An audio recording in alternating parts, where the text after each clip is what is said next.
And what's that? It's your boy Sansa for the Conscious Mind checking in. You already know what it is when I come across your For You page or your line stop. Check in, tap in, dope discussions. Yes, we took yesterday off because I got some big stuff for y'all today. And I hope y'all ready. So, with that being said, we're going to let some more people get up in here. We're going to let people roll up. We're going to let people pull up. We're going to let people get their minds right. It is Friday. Sabbath is on its way. If it have not started yet, what time is it? So with that being said, everybody who's joining in, smash that screen, get the lights up, cause y'all know how they be doing your boy. Get that algorithm circulating. Share the live. I'm about to share the live right now, and then we're gonna go ahead and get started. Boom, and here we go. What's happening, Power Gen? Glad you could tap in, bit dog.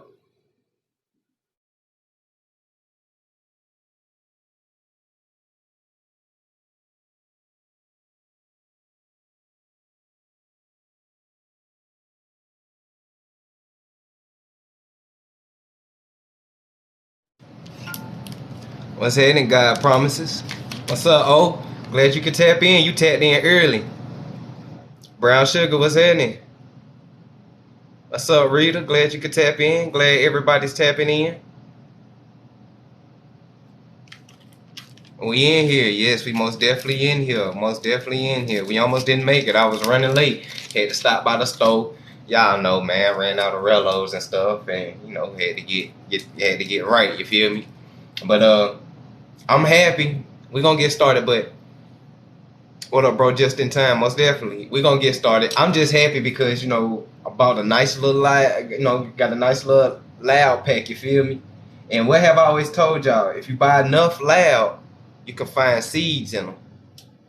If you buy enough loud, you can find seeds in them. Buy enough loud, you can find seeds. You can find seeds. And y'all know I save them, I slide them to the side. You know what I'm saying? So that's how you got you some good old organically grown loud. So what we smoking on tonight, we smoking on some of that Gorilla Glue. Some of that Gorilla Glue is what we smoking on tonight. You know what I'm saying? We're gonna go ahead and activate our psychic, you know. So that's what we're about to do real quick before we get started. I was rushing, so forgive me. We up in here though. How everybody Friday been? How y'all mornings been? How y'all day been? We're gonna be talking about history, of course. We're gonna be talking about spirituality. We're gonna be talking about psychology. We're gonna dive deep. That's why I started early, because we're gonna dive deep. And it's Friday and I feel good. Something about the energy today. Something about the energy today. I just feel good for like, I ain't gonna say for some reason like it's odd to feel good, but it's just like, I don't know, man. Like I can go run around the block real quick right now. You know what I'm saying? And it just been at work for 8 hours, but I just got that energy. I don't know, but I'm glad we all can tap in. So with that being said, I posted this back here because we're gonna dive back into this book. But before we dive into this book, I would like to have y'all opinions on everything. Would y'all rather start with history, spirituality, or psychology?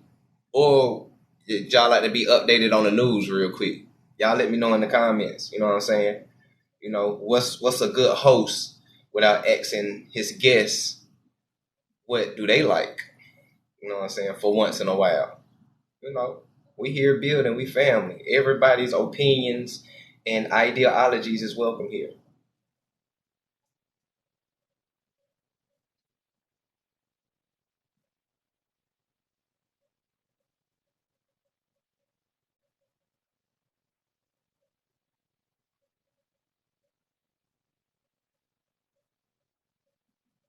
All right, got that twisted up.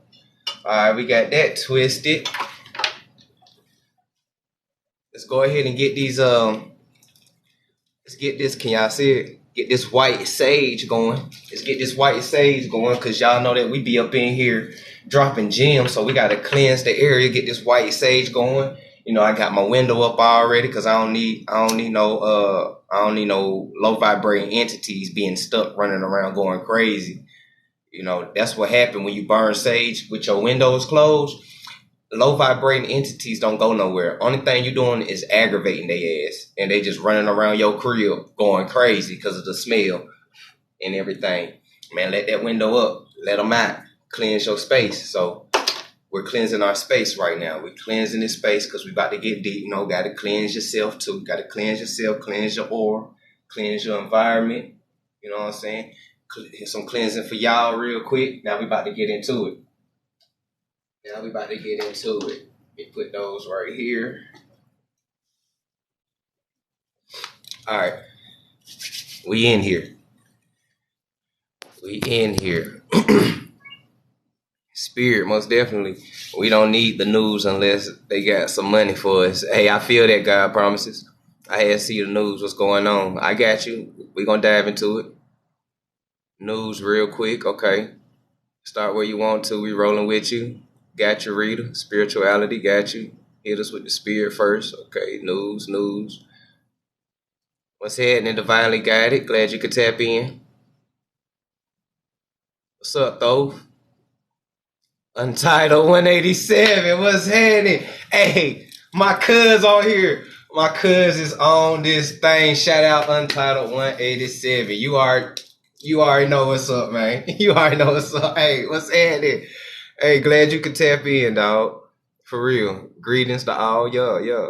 Gorilla glue don't stick like homegirls here do. I'm dead. How you doing, Tigress? Glad you could join us too. What's Moon Rocks?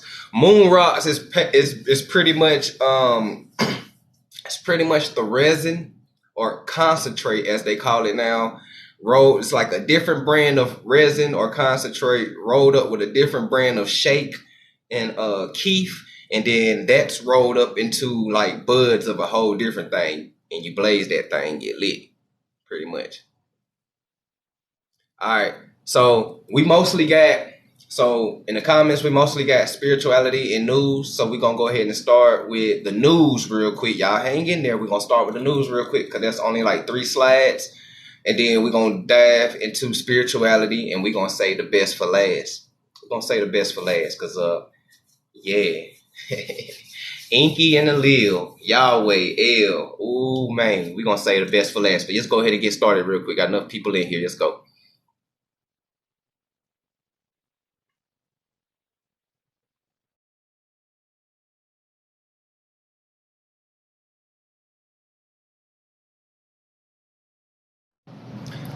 Starting it off real quick. You may be gonna need a patent for that woolly mammoth or that woolly mammoth. So basically what scientists are trying to do, scientists are racing to bring extinct species back from the dead, but does a resurrected mammoth belong in nature or us? They're trying to bring back extinct animals. My thing is this. Why? What the fuck? Excuse me.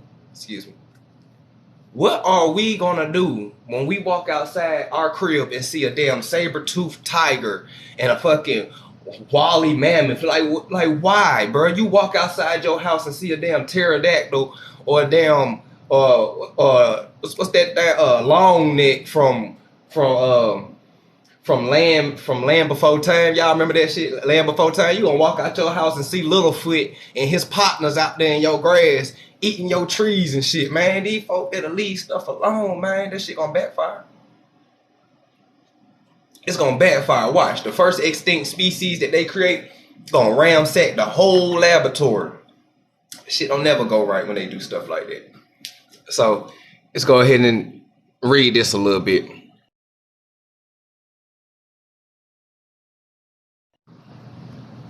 Catch up on the comments real quick. You're lagging. Nah, I ain't lagging. I'm y'all not lagging. When I change the background, it pauses for a minute, then it comes back. Unless it's lagging on your end. They won't do anything but enslave it. They ain't gonna do nothing but, man, they bring back a woolly mammoth. They gonna chop his ass up and sell him to us as ground beef.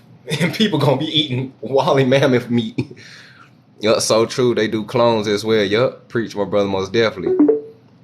The reason There's a reason they're extinct. You feel me? From genetic material from the paid site in Florida. Mm-hmm. Yup. They doing way too much. Some things need to be left alone. Somebody put a leash on it. Their creation will turn on them and eat them most definitely. They about to bring back the ground chicken bones back to life. Y'all already starting. Y'all already starting. That Jumanji in real life. Oh, man. They're trying to get that Jurassic Park Illuminati card popping. There you go, Power Gen. I'm glad you peeped it. There you go. There you go. Right, it's so many homeless people on Earth, and they trying to bring back extinct animals. Raptor. Untitled said he hollered ass. I feel that. Walk outside and see Lil Foot and his homeboys. Hello, what's happening? What's happening? Boom, glad you could tap in. Do you feel any instinct animals will benefit us in any way?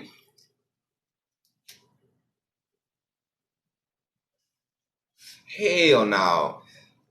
I said in Shine. Hell no. Hell no. No extinct animals will benefit us today. Cause I mean, let's be for real. You can't tame them. You can't domesticate them. Where you gonna put these big motherfuckers at? You know what I'm saying? You can't put them in the zoo. What are you gonna do? We can't eat them. I mean, you probably can. You're probably not gonna taste well. Meat don't taste right anyway. It's the seasoning you put on it. But man, that's some tough ass meat. Steak is already tough enough. Now you talking about trying to sell somebody a brontosaurus burger. He folk crazy. Let's read it real quick. The mouse didn't look like much. It had the same red, beady eyes and white fur as any other laboratory mice. Sure, its DNA has been tweaked. To make it ideal for testing anti-cancer drugs, but that wasn't so unusual either. The year was 1988, and it had been more than a decade since researchers at the Salk Institute showed it was possible to create genetically modified mice by inserting viral DNA into mice embryos. Plenty other genetically modified animals would be created in the following decades, but none of them will prove as important or controversial as Oncomouse. What made mouse remarkable was its paperwork. On April 12, 1988, the U.S. Patent and Trademark Official issued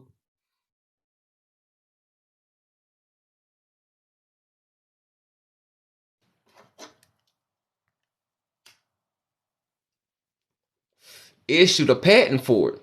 So now they're patenting mouse. See what they doing? I'm gonna tell you one thing that they doing real quick. Let me go on and hit this real quick. Let me tell you what they doing. We already listen to me now. Listen close. We already established that these entities are not of this planet. They're trying to control the planet and everything in it. But they can't fully control it naturally. So they're going to genetically modify everything on this planet and put a patent on it. And that's how they're going to own it. Those of the sheep who's been getting these jabs, you're a patent now. They own you, literally. These genetically modified fruits, vegetables, grass, trees, it's a patent for them, and they own it. If they can genetically modify water, which they probably already doing with reverse osmosis and all that other stuff, and throw a patent on it, now they're going to end up owning the ocean. So this is why everything's being genetically modified. You got to remember who these folks are. 8,500 years ago was the first genetically modified vegetable. 8,500 years. Now, 500 years later, which will be 8,000 years, genetically modified entities start popping up, start mutating, start coming. Now, follow the paper trail of genetically modified and artificial things. We are dealing with artificial beings. Anything dealing with nature harms them. Even you. The next live I'm going to do, because I ain't get a chance to do it, I'm going to show you how just you being melanated is detrimental to their health. Because you know our melanin absorbs radiation, gamma, and ultraviolet light. And it emits. We absorb and we emit. Absorb, emit. Absorb, emit. So those who stand in our vicinity, they get those radiations and those gammas and those UV, all that stuff on them. And they get sick because they not natural. Versus if we get all that gamma, UV, and everything, and we emit, and we stand next to a plant or a tree or anything else that's natural, and we're vibing high, or you're standing next to an animal or something and you're vibing high, it grows. You know, they caress your leg, they want you to play with them, everything's nice and balanced and harmonized and everything like that. But when you get around things and entities that's not of nature and universe, they get uncomfortable. They, oh shit, it's too much radiation here. It's too much gamma. Cover the sun. GMO the trees and shit. It's too much. They start doing all that old crazy shit. Peak game. This is why they want to genetically modify everything, including the animals. Because the same thing with animals. A lot of the animals on this planet got melanin, chlorophyll, soak in the rays and emit it. All the reptiles and amphibians around the world soaking in the sun, doing the same thing we doing. Trees doing the same thing we doing. They don't like that, but we're gonna keep it going though. That's for another live. We ain't gonna go too deep on that on this one though. So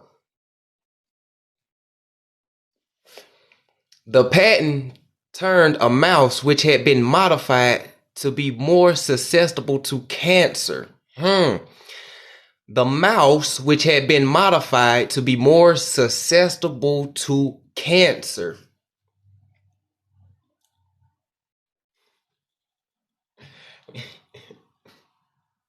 Look, man. 2 plus 2 is 4 every time. Into a legally protected invention.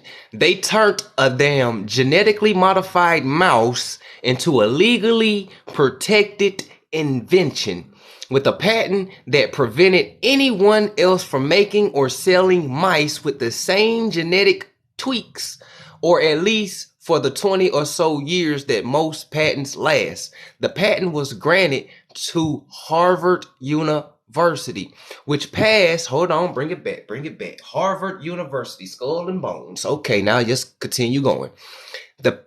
Which passed on the exclusive license to the main founder of its research. DuPont soon, the chemical giant was printing t-shirts with the Wonko mouse silhouette across the chest and selling researchers the new invention for $50 a mouse. $50 a pop. They've been selling these things.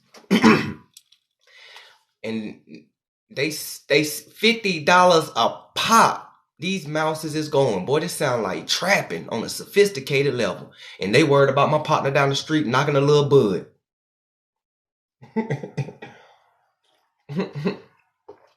Crazy shit, you heard me? Meaning they had done that shit to us. There you go. There you go. Flame the game. They have done this exact same things to humans. Humans. That Gorilla Glue choking. Alright. They done the exact same thing to humans.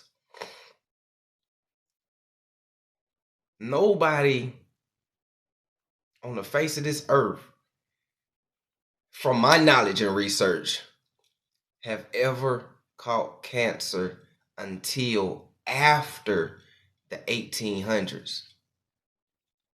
Don't believe me? Do your research. Do your research. I might be missing something, but do your research now. Do your research. You haven't heard no ancestors caught cancer, no American Indians caught cancer, no Moors, no nobody. They were smoking cigarettes and doing shit. People were still eating meat, lamb, goat, and everything. They were still doing what they were doing. No cancer. Until late 1800s when they genetically modified the tobacco plant and start putting nicotine in it. Oh, y'all thought that nicotine came in tobacco naturally? No, man. Y'all know Dr. Sebi told you that tobacco is a hybrid. Tobacco is a clone plant from what it used to really be. The original tobacco, it used to be just like marijuana. Real shit. It used to be just like marijuana. So much like marijuana, they couldn't tell each other apart. They just called it both tobacco back in the day. You know what I'm saying? And then they cloned it, they genetically modified it, they hybrided it, they spliced it, and they start injecting all type of stuff inside tobacco because that was our sacred plant a long time ago. You know what I'm saying? That was our sacred plant next to the cannabis plant. So they got a hold to it. Now everybody start catching cancer and stuff when they smoking and shit. You know what I'm saying? People be dipping tobacco and whole jaw be gone and all type of crazy stuff. When our ancestors, when the original tobacco was actually used as a healing herb. It was used as a healing herb. The original tobacco, may it rest in peace because we'll never see it again. But it was naturally a healing property. Naturally. You know what I'm saying? Especially for those who was gaining weight and wanted to lose weight, tobacco is an appetite suppressant. It curbs your appetite. So it would help people lose weight and stuff like that. It gets deep. But yeah, dig into that. Cancer wasn't around until the 1800s, late 1800s, early 1900s at that. So yeah, hey.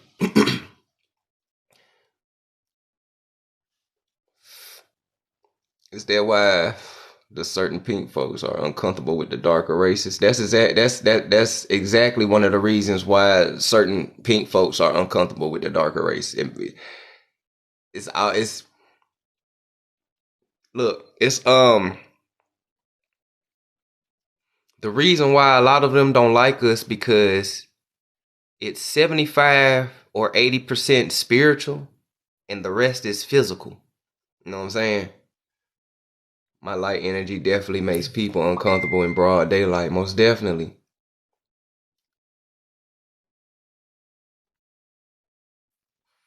But if you come ashore and take control of your vessel, their patent doesn't matter. Hey, boom, the only way that can happen, if it gotta be bloodshed. There's no war without bloodshed. Why do you think we influence others so much? Exactly, opium. That's exactly why we influence everybody. Because a lot of people don't know that influence has a lot to deal with your energy. Your energy has a lot to deal with influence. You know what I'm saying? Everything is energy. And people gonna learn one day, everything is energy. This is why when you get around a certain crowd of people, you kind of start taking on that energy in their ways. And then, you know what I'm saying? It's deep, man. That peer pressure, that influence, that energy, everything it is, because energy is, it's transferred. It's transferred. So, somebody that's feeling depressed can transfer that shit to you. Somebody that's angry can transfer that to you. Anybody that's happy can transfer to you. You ever been sad or mad, and then you got around somebody that's just happy and up tempo, and then you start feeling a little bit better. You like, what the fuck am I mad about? And y'all start cracking jokes, and now you laughing, and you forget what the fuck you was even mad about. They put that energy on you. Or you've been happy and you got around somebody that was sad or mad, and then it started draining you and you started becoming sad, mad, or you probably start getting irritable, aggravated a little bit, start getting agitated. That energy got transferred. And a lot of people don't know that they transferring energy. A lot of people do know that they transferring energy, those who are energy vampires, but a lot of people don't know that they doing that because a lot of this spiritual stuff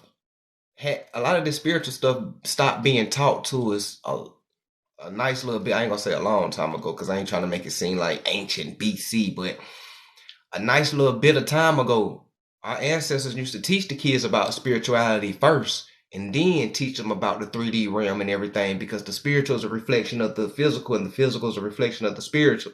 And since nowadays people are cut off from the spiritual, the physical is just running rampant and wild and just running on ego. People just running on ego the whole time. That ego is going to get exhausted like gas. You're going to run out that ego and you're going to have yourself. That's when shit hit hard. People got to wake up. But these folks putting patents on genetically modified animals. My question is, how many more animals are genetically modified? Because we know that those little toy dogs that y'all be seeing, those little toy dogs, those little teacup dogs, they genetically modified too, and there's a patent for them too. They ain't even real dogs, and y'all be having them in y'all house. They ain't even real.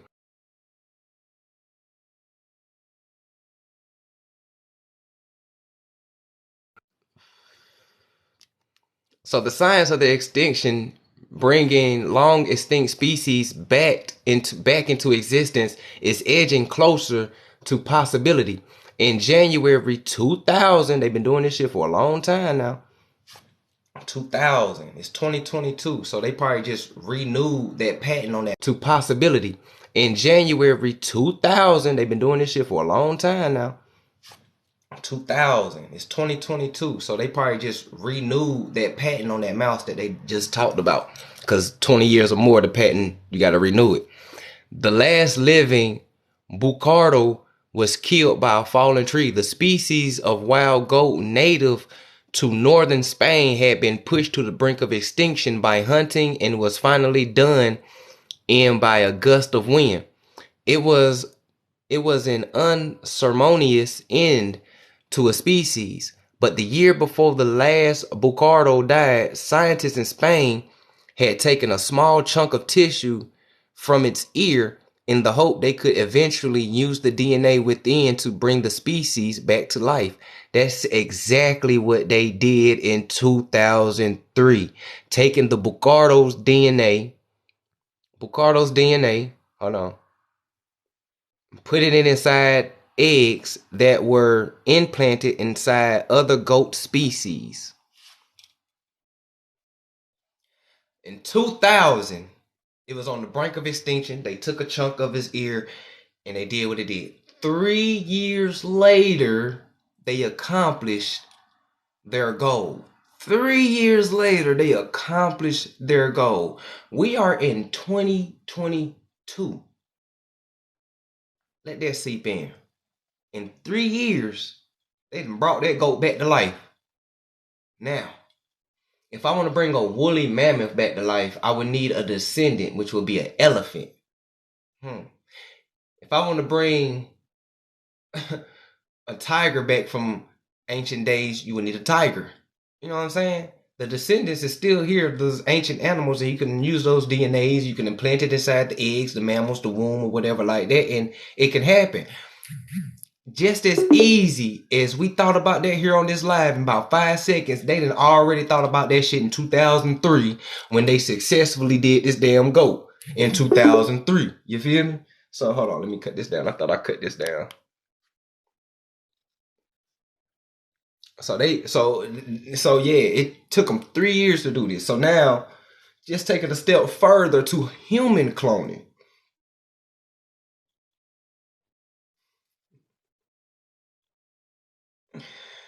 How do you know the person you work with is a real human being and not a clone?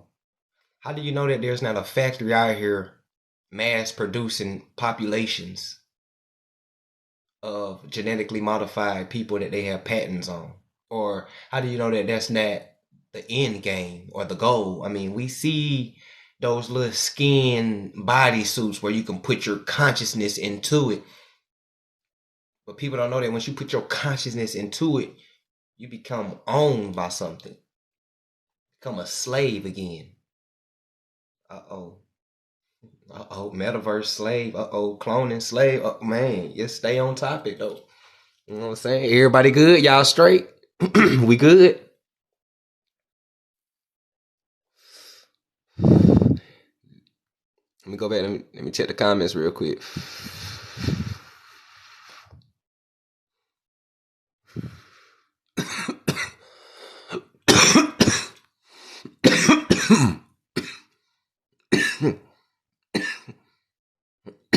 Africans never ate cancer as well. Now, ancestors been here thousands of years, right? And our ancestors was big on herbs.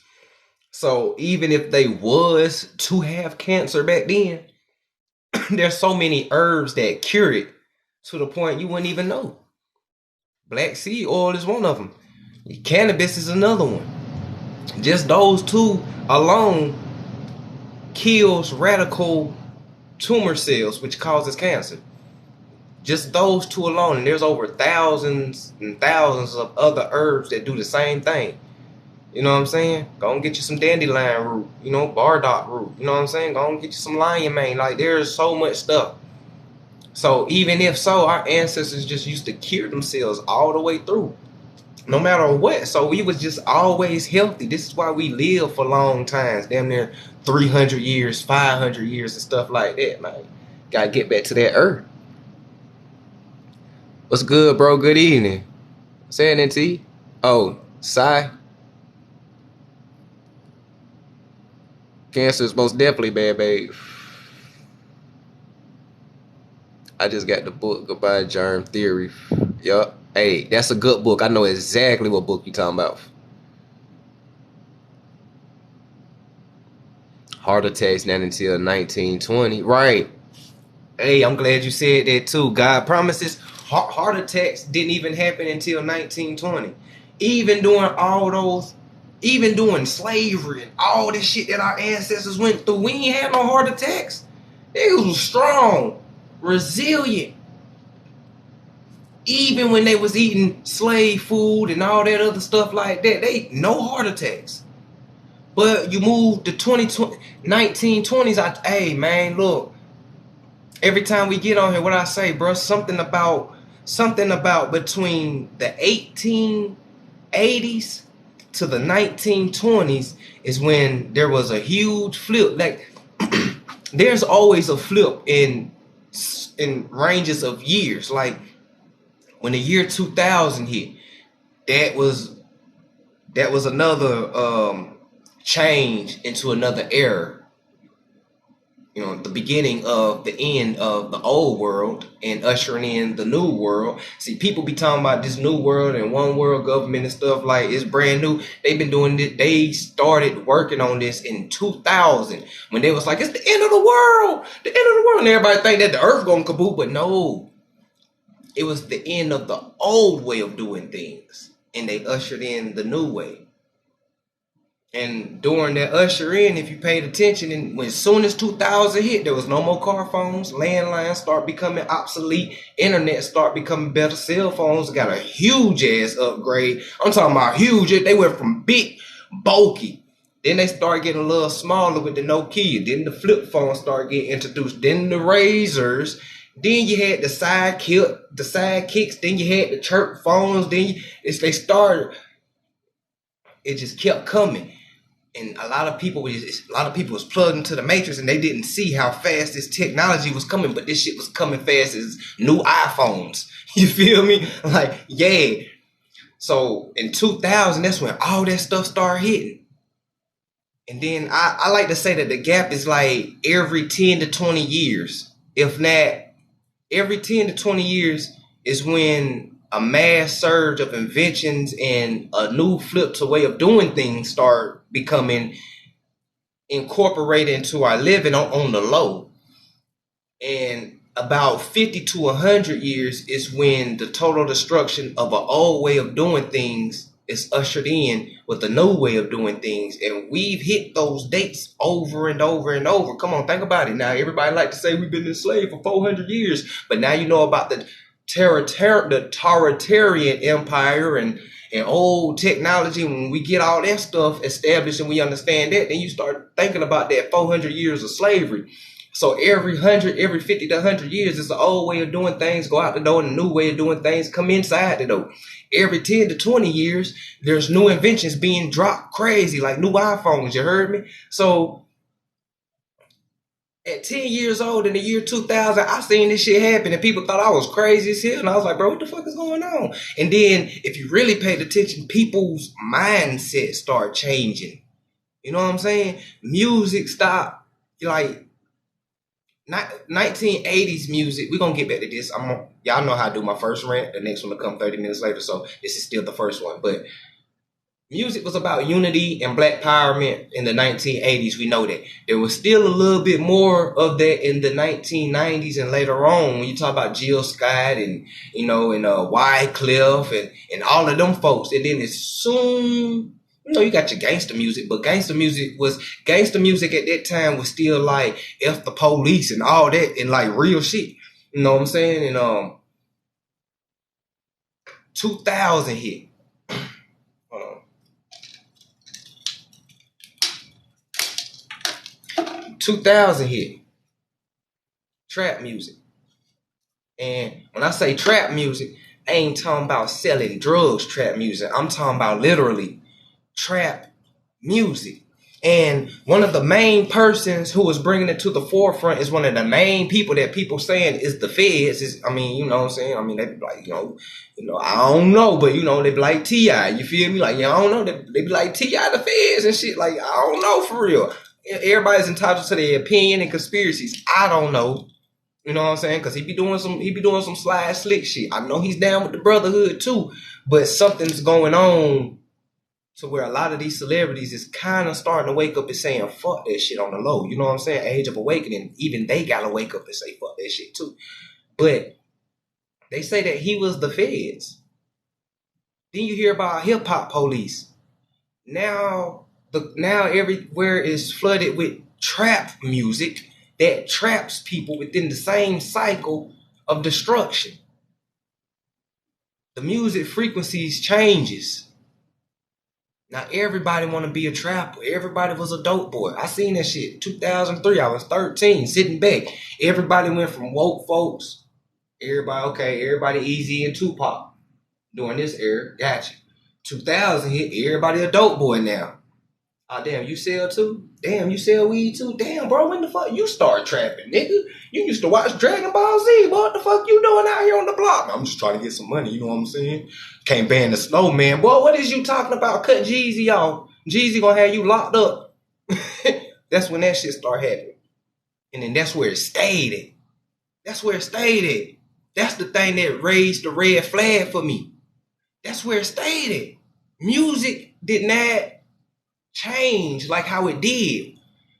Not for a long time. It stayed like that from 2003. Still now in 2022, still trap music. But now in 2010, 2015 is when the music flipped again. Because they noticed something about rappers. And this is something that's been going on since the 80s. But they took this and they blew it up and made it a fad.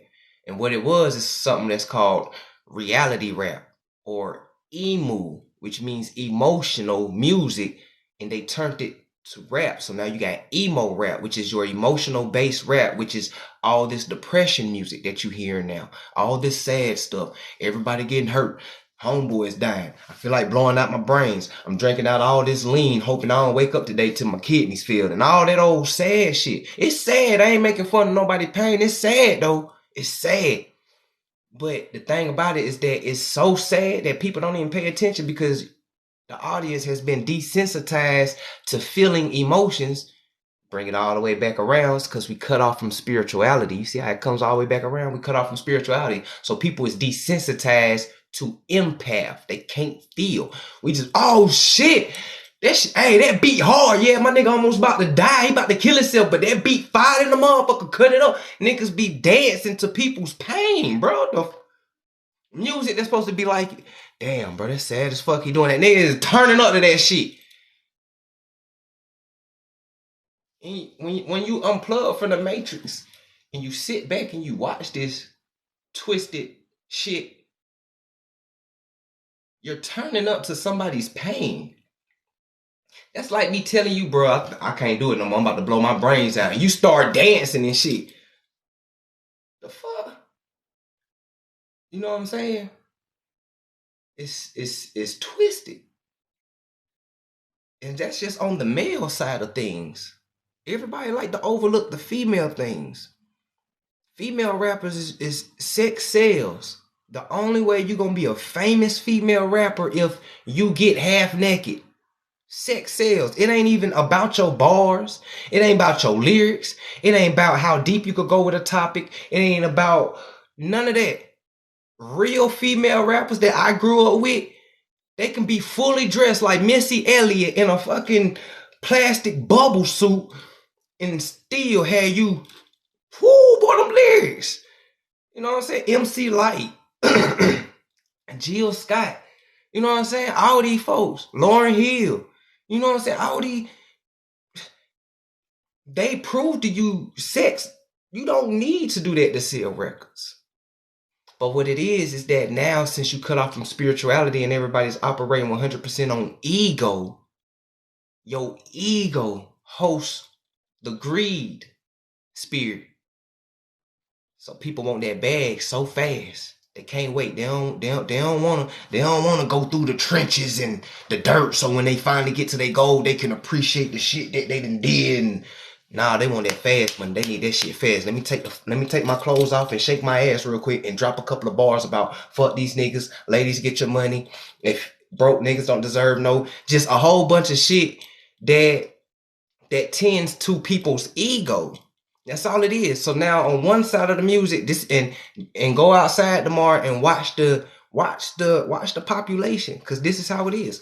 On one side, you got men who's making music. They sad, they depressed, the shit like that. Then you get on one side, you got the women making music saying, fuck these niggas, broke niggas, don't get no coochie, all these niggas lame, shake their ass, use a nigga for their money, fuck them, kick them out, just downing more niggas.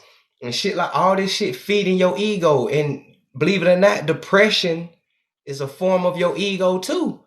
So it's just a bunch of egotistical music going on. Just a bunch of ego stuff going on. You know what I'm saying? Ain't no more spirituality shit. And you can tell the ones who's operating on that ego, because once you bring some spiritual shit to them, they get uncomfortable. They go that light. They get uncomfortable. But let's get back to this next rant in 30 minutes.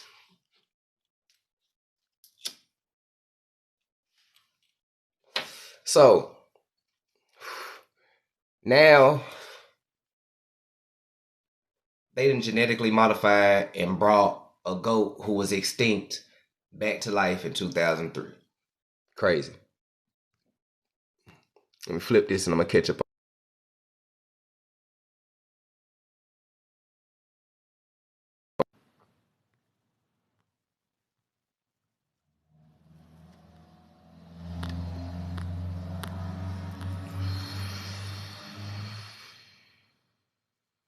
Rod Wave and Mo3 depression music. Exactly. Yup. Especially Rod Wave. Rod Wave, when he came out, I really dug his music. And then every song though, like the first couple, like I had got his album when he first came out. I got his album. You know what I'm saying? Because I liked a couple of songs that I did heard. But by the time I got to the end of the album, I was like, damn, bro, this whole album sad as shit. I was like, damn, this whole album sad as shit. Even when Rod Wave make a crunk ass hood music, by the second verse, that you gonna be sad with this nigga. I'm like, damn, bro, they ain't even had to do you like that, homie. You know what I'm saying? Mo3, his music was dope too. But in the beginning with Mo3, his music was dope in the beginning, but as he really started getting deep into that industry, y'all see them star rings, when he started getting deep into that industry, it started changing. And then start getting depression. Then he started speaking death. And then death happens. Hey man, the frequencies is how you can also manifest too. You know what I'm saying? I want to call the stuff out here now music. It's still music. It's just not high vibrating music. That's it. No lie. Adele music is very depressing. Yeah, hey. Adele music is all these rappers. It's a pattern. It's a trend. Pay attention to them. All of them are come in crunk. Everybody come in crunk, dropping dope stuff. By the time they get in the middle of their career, if not earlier, it's all depression at the end of that. It's all depression at the end of that.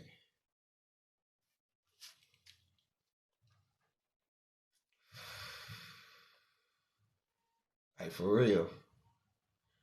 Chris Brown shit did that. But Queen Latifah, Roxanne, yeah, Queen Latifah, Roxanne, MC Light, uh, Sister Soldier, uh, who else? It's another one. It's a lot of them out there back in the day too. Missy Elliott, you had Shauna, had Gangsta Boo. Man, a lot of them, man. It was a lot of them that a lot on that prove that you don't need to do that to get popping, man. No more rap these days. Yeah, exactly. No more rap nowadays. And now the music is a reflection of what's going on in society. No more rap, no moral people. Morality is starting to become extinct.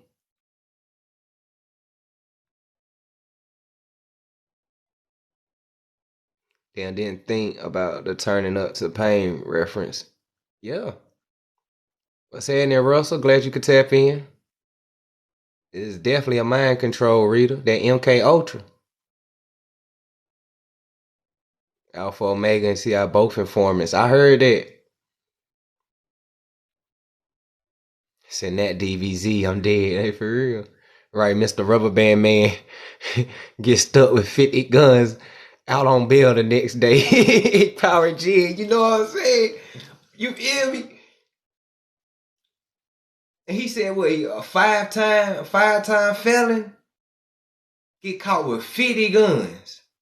Get out and have to do a year and a day. I know money talks in the court of law. People love to say that, man. Money talks, though, man. Money don't talk like that. Money don't talk like that. you know, money don't talk like that. What's happening? Let's see what's up.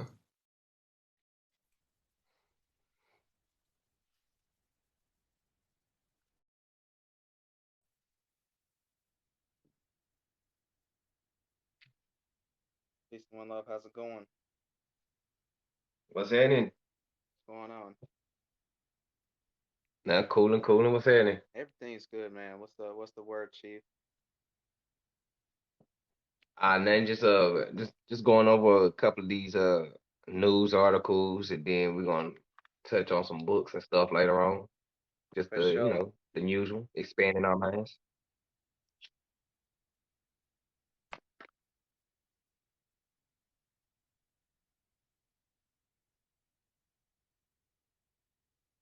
Anyway, how's everything been going with you? Phase two. I said, everything been good with me. Just been just been chilling for real, working, uh, doing deep research, diving in research and stuff. Just been cooling. That's great. Yeah, what about you? You good? Mm-hmm. Just need to do Mhm. more research myself, cause as far as like the nationality thing and what's been going on in different other sciences and philosophies, and just learning how to produce from on my own independently, Mhm. claim my natural rights. Right. Yeah. However, beings need their own playing field to be able to grow and flourish, fertilize, Mhm. have our own gardening so we can just grow everything on our own, so we can just stop depending on whole government assistance and stuff like that. Yeah, we gotta if we gotta get we really gotta get into that unity mindset because when you at war, you gotta counteract the enemy what they doing. So if they over here buying up all this land, then we need to pull our resources and our fiat currency together and start buying up land as well. You know what I'm saying? We can't just sit back and let them buy all this shit and then complain how they fucking up the earth. Like we gotta band together, put our money together, and start buying land together.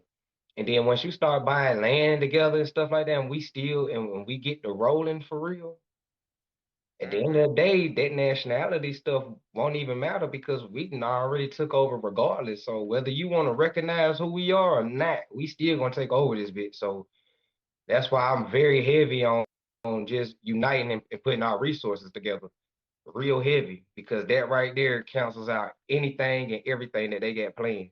You gotta battle Absolutely. back.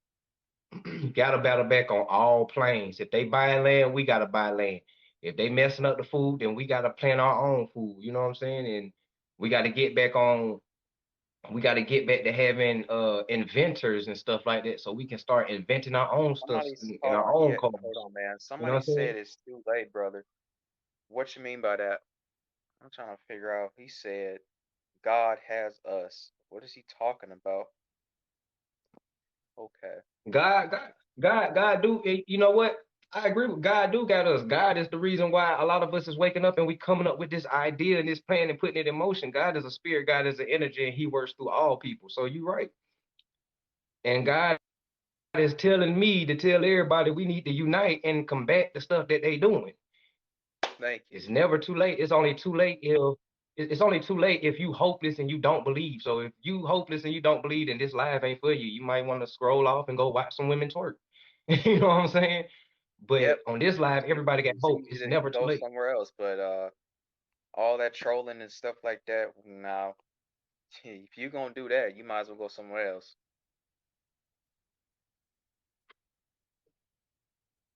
Mm, yeah, but that's pretty much what it is, though. So, but yeah, that's a smart land. That's a smart idea. You can there's Yep. websites where you can buy land as low as like $2,000, $3,000, and I just like, man, we gotta jump on that because if you can buy that plat for like 2,000, 3,000, then you could just keep buying more acres and more acres at a time until eventually, you done got you or something. So, you know, it's Yeah. ways to do it. Let's see.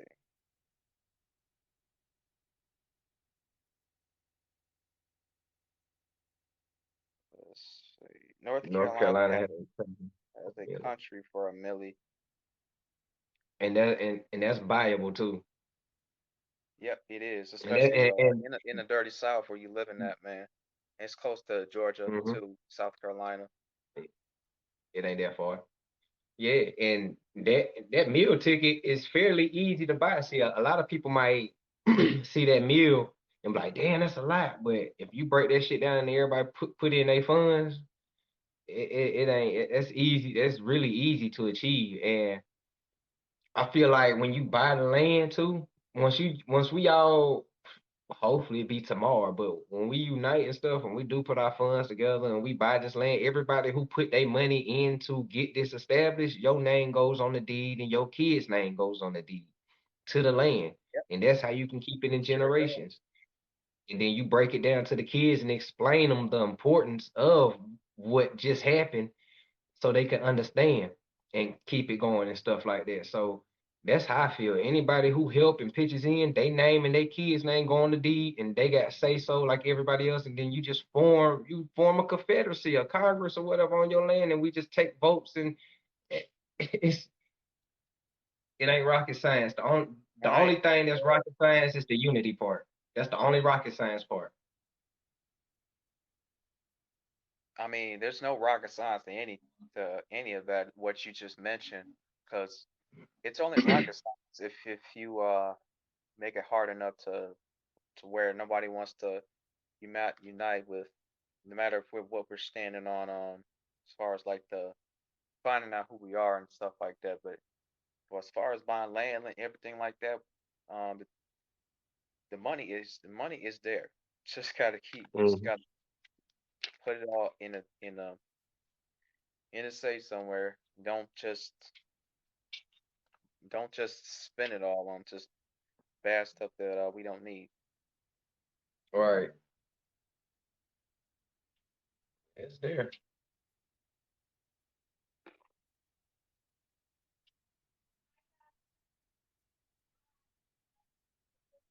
Yeah, we'll get it though. We'll get it. Until then, we just gotta just keep dropping knowledge and waking up our people until then. Hmm. You know, maybe something that we might say in a knowledgeable video that we drop might actually spark that fire that we need to get things going. Got you.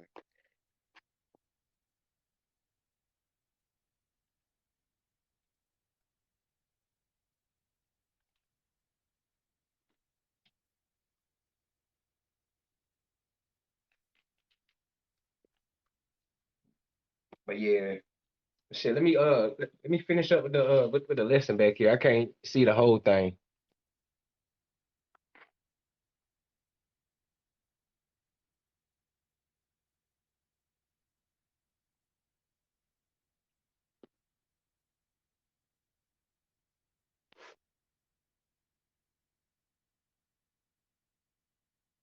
You heard me, fam?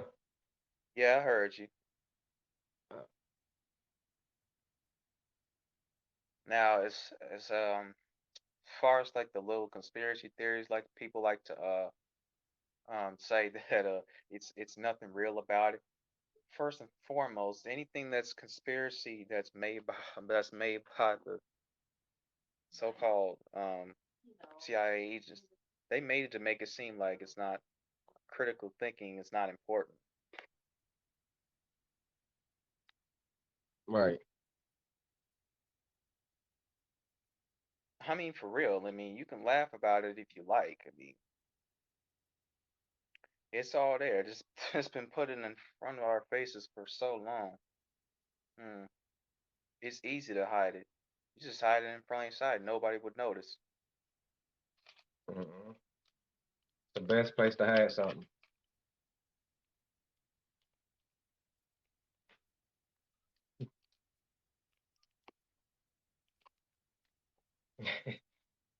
Okay. Ah,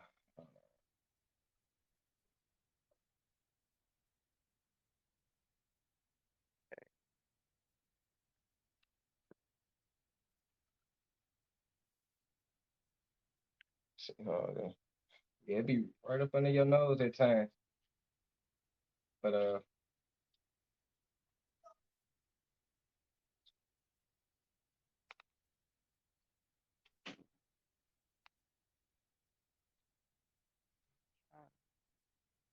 but yeah, but shit, fam. Let me get back to the lesson. I can't see the screen because both of us is on here. Oh, my bad, fam. I, yeah, you good.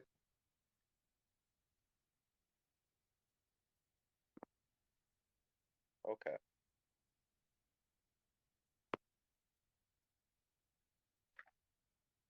Hey, do you want me to hop off and then join right back in, or you want me to Yeah, stay? yeah. You could hop off and then join back in. Let me just finish this up real quick. Gotcha. Uh-huh. Yeah.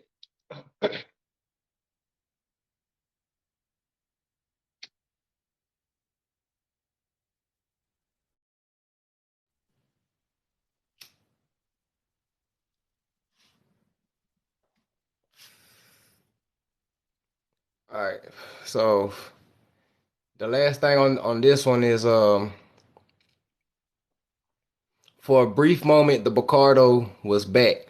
But then the kid started gasping for breath. Minutes later, it was dead. An autopsy later revealed a lung defect common in cloned animals. The Barcardo had gone from extinct to extremely endangered and then back to extinct again in a few short minutes. Other attempts at cloning endangered species have been more successful. In 2020, I told y'all, 2000, 2003. Now we jump into 2020. Been more successful. Scientists cloned a black-footed ferret for the first time. The clone, called Elizabeth Ann, is the genetic copy of a wild female called Walla or Willa, who died in 1980s. Once widespread throughout the Great Plains in the U.S., the Blackfoot ferret was though to be extinct, was thought to be extinct until a ranch dog helped scientists discover a 18 strong colony.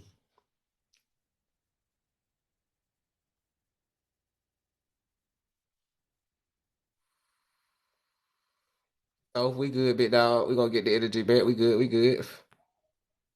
So,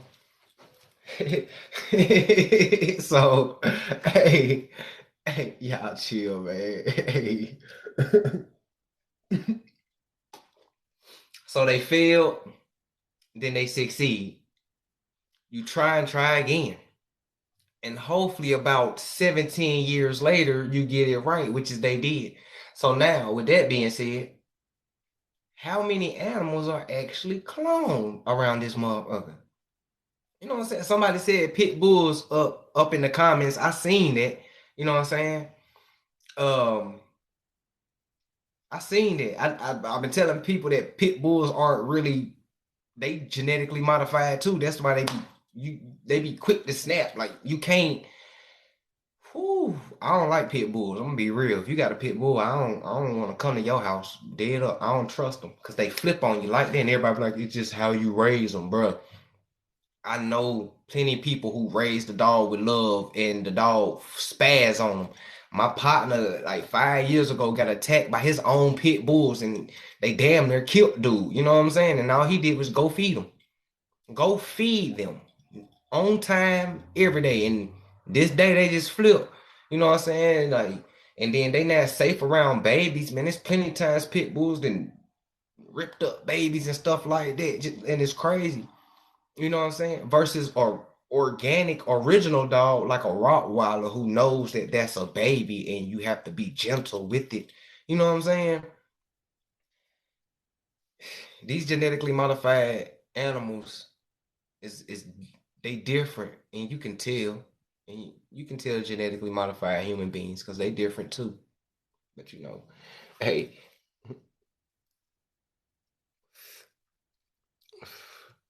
dude, we got three pits. They cool, but two is crazy. I mean, two is crazy. So out of the three pit bulls, one is cool. You said they, and then you said they are cool, but then you said two is crazy. Crazy and cool, come on, that's an oxymoron. You got three pit bulls, one of them is cool, and two of them is crazy. I don't trust. I know there's some pit bull lovers on here, but you know, Rottweilers most definitely do not turn faster than anything. I've had plenty of Rottweilers. Say I disagree on this one. That's cool. Because we're gonna get you up out of here because I know that you'll probably report my page if I say anything else about animals, and we don't need that. So we're gonna go ahead and get y'all out here. All right.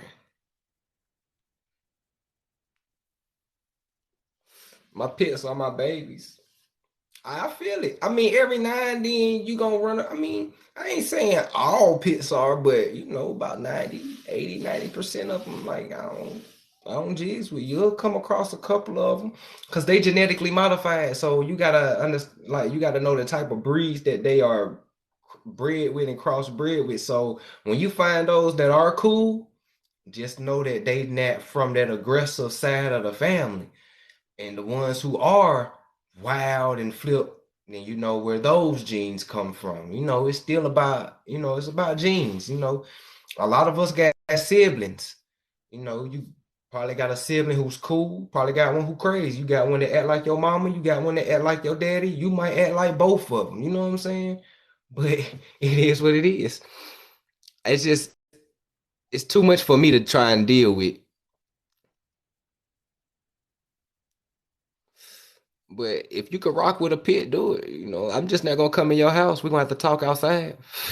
We're gonna have to talk outside, big dog. Said block game strong. You heard me? Big blocker. You heard me? Call me Matumbo in this bit. You did? Cause we don't do that. I just had a feeling that if I'd have kept going with the conversation, I know dog lovers. I know dog lovers who super sensitive. Oh no, we cool. We know what's up. But yeah. Matumbo in this thing. So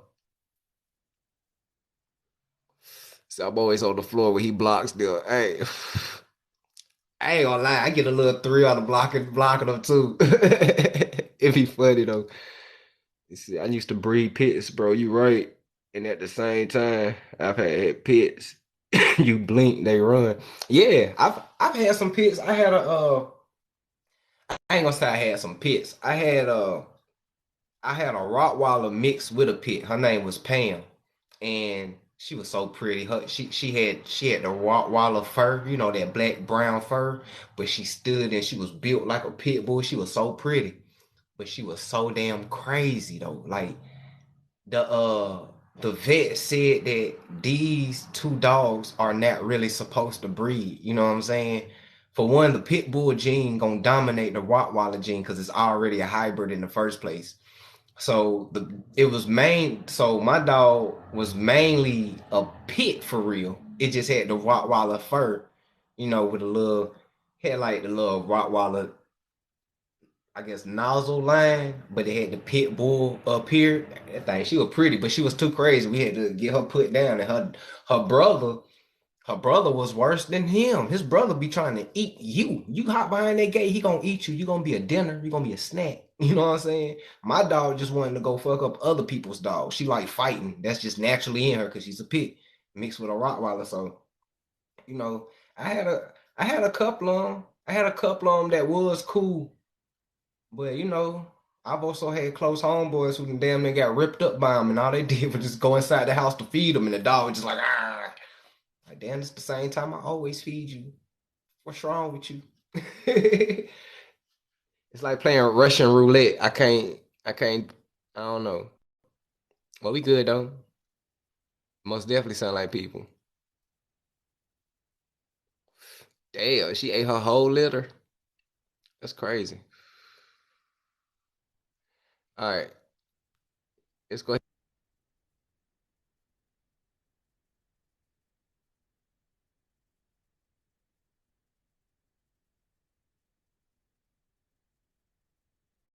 All right.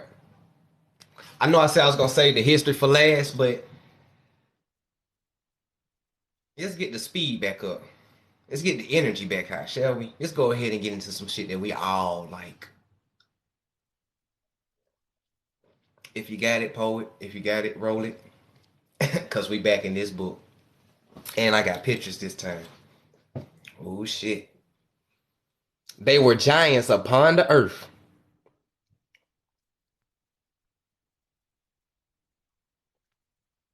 They were giants upon the earth. All the first timers, go ahead and screenshot it if you haven't got it already. If not, I'll go ahead and go back.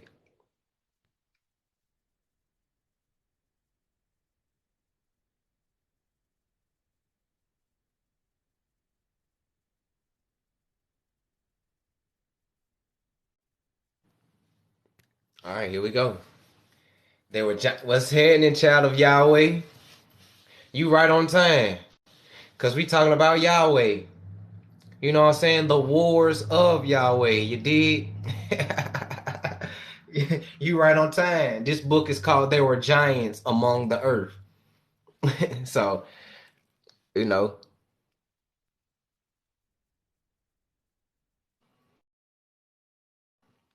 we dabbling in this book right here.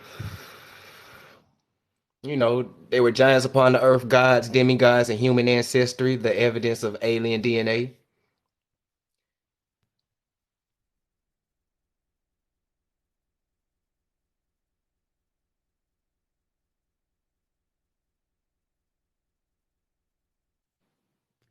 But I flipped the page too soon. Before we get into it, let me paint the picture in y'all mind. Y'all know I like to paint the picture in y'all mind, so when we read, you can get the yeah. So, a giant.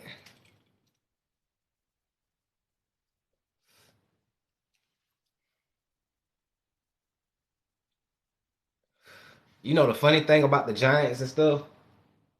We're living on a giant. Y'all do know Mother Earth, Gaia. She's a giant. You know, we living on her. It would be funny if we're living inside of her, actually, as a woman in her womb. But that's a whole different topic though.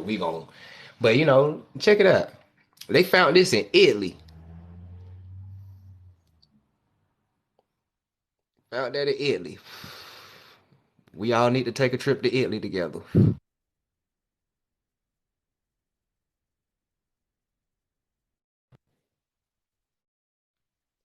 Hmm.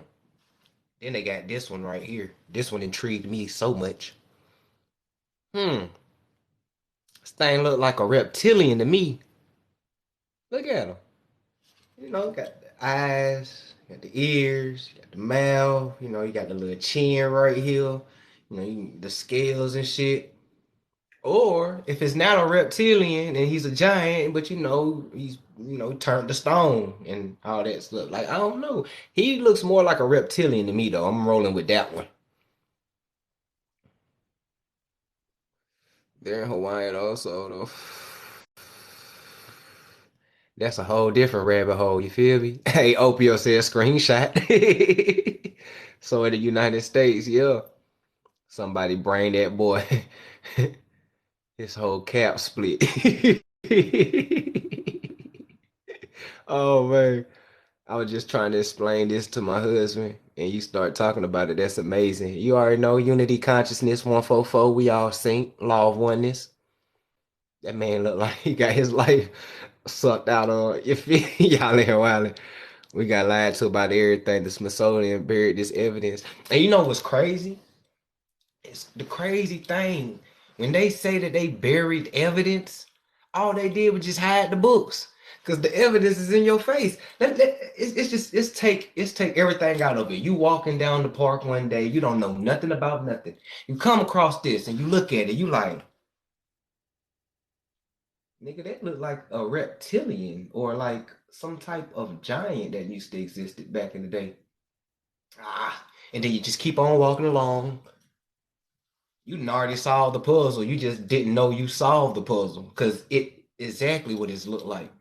It's exactly what it's a giant. But the Smithsonian though they buried the books that explain the giants and everything.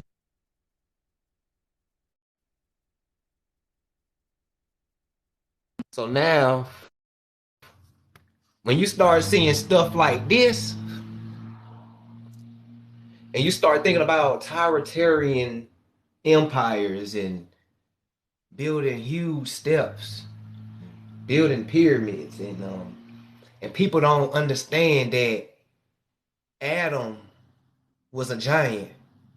Noah was a little shorter than Adam, and he was a giant. And then humanity just kept getting smaller and smaller and smaller. So the thing about it is that so we already know that the story is told to us backwards and in reverse. So my thing is this: was Adam a Nephilim? He was a giant.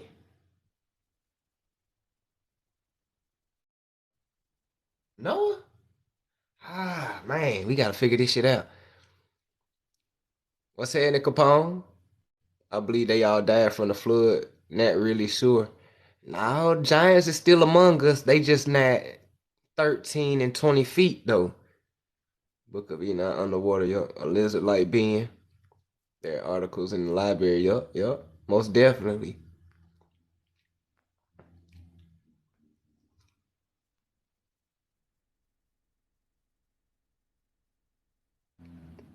You know what I'm saying? You know, you start looking.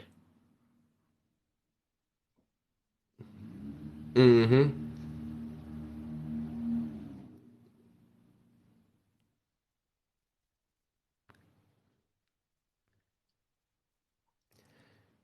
Keep popping your ish. I appreciate that most definitely, big dog. The Giants are all around. Look at the NBA. There you go, Thoth. I was waiting on. Boy, you be hitting the nail on the head every time, big dog. Giants is still around. I was, of course, I was smoking my herb, and I was watching the NBA one day before I found out that it was rigged. But I still know everything that I know now. I just didn't know it was rigged. But I was watching the NBA, and I'm noticing. And I go to Google and I research the total number of NBA players, the total number of college players, the total number of high school players and prospects and everything like that. And I started doing the number. And then a lot of these kids, a lot of these NBA players, they know each other from high school. And a lot of them went to high school in boarding schools or all boys schools that was miles away from their home. Check Pete, where I'm going with this at. I'm 32 years old, dog. I've met one 6'10" person in my life, and he could not hoop worth shit. Every tall person I find is super unathletic. Their coordination is messed up.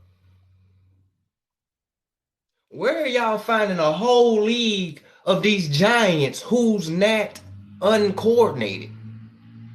Every tall person I found, the taller you are, the more uncoordinated you are. I know I am 6'3", and I fall down my damn steps in my apartment down there every day with my uncoordinated ass. I mean, I could dribble a ball, do a 360, do all that shit, but I am clumsy, bruh. And I am 6'3". I've met one 6'10" person in my life. That's the only tallest person I ever met. Everybody else been 6 feet, 6'1", 6'3", 6'4". And what's crazy is that tall people like me who's like 6'3", we talk about seeing other people that's like 6 foot, 6'1", 6'2", 6, like that shit normal, but it's not really either. I just noticed that too. There's more, of course, there's more average height people that are 5 feet. That's average. They see that shit on a daily. Then when you got us 6'3", 6'1", 6'2" people coming inside the store towering over there, everybody, people just be like, damn. So now I'm just like, where are y'all finding all of these tall folks from that can dribble? And then another thing too, why is the basketball goal 10 feet? That's completely off topic. But I'm telling y'all my train of thought while I'm watching this shit. I'm like, why is the basketball goal 10 feet? Because you take a 6'6" person and he just stretches his arms up, he could touch the rim. Your arms is literally either between 3 to 4 feet long. People like Shaq, like, why is it even that short? This is what started leading me down the it's rigged rabbit hole. Like, hold on, nigga. The fuck? This is like, so when I started watching the NBA, I was like, this is nothing but like kids in the neighborhood that lower the goal down and be doing all these extravagant dunks and shit because the goal low. But once you put it up to some shit that then you see the real. So you start looking. Ah, okay.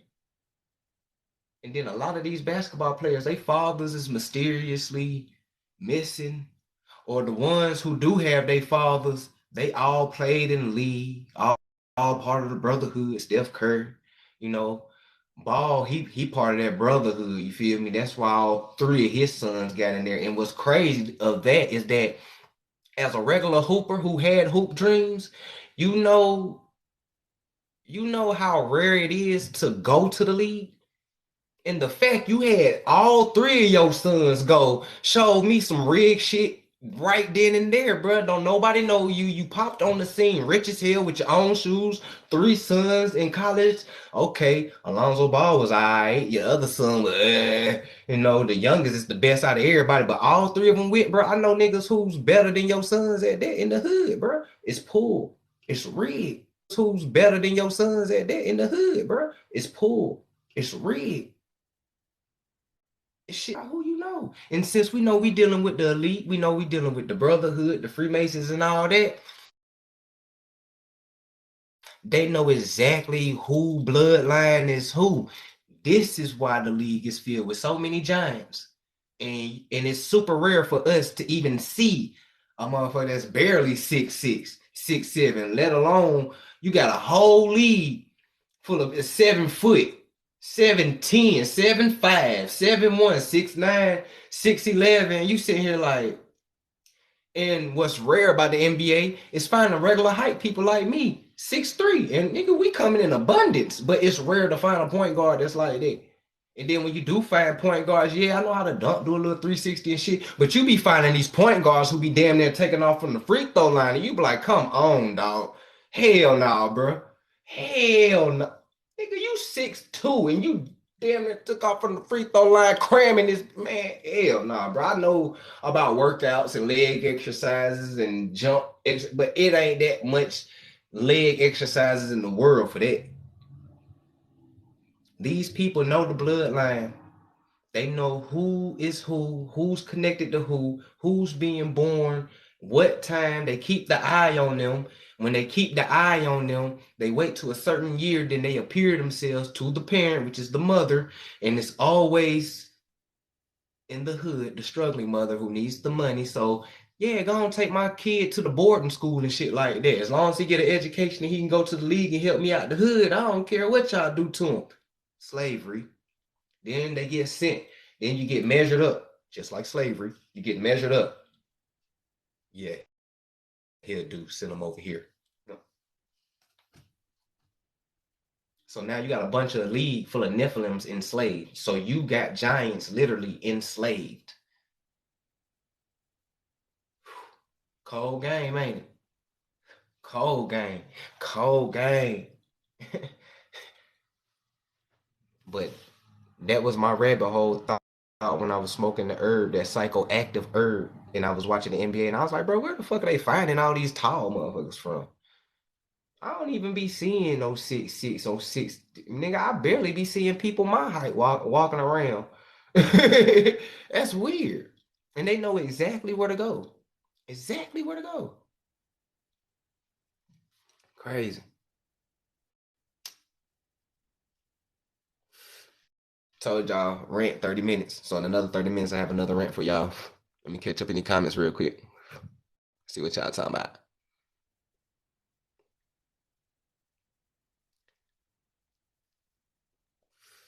Dude had to travel in the back of the pickup.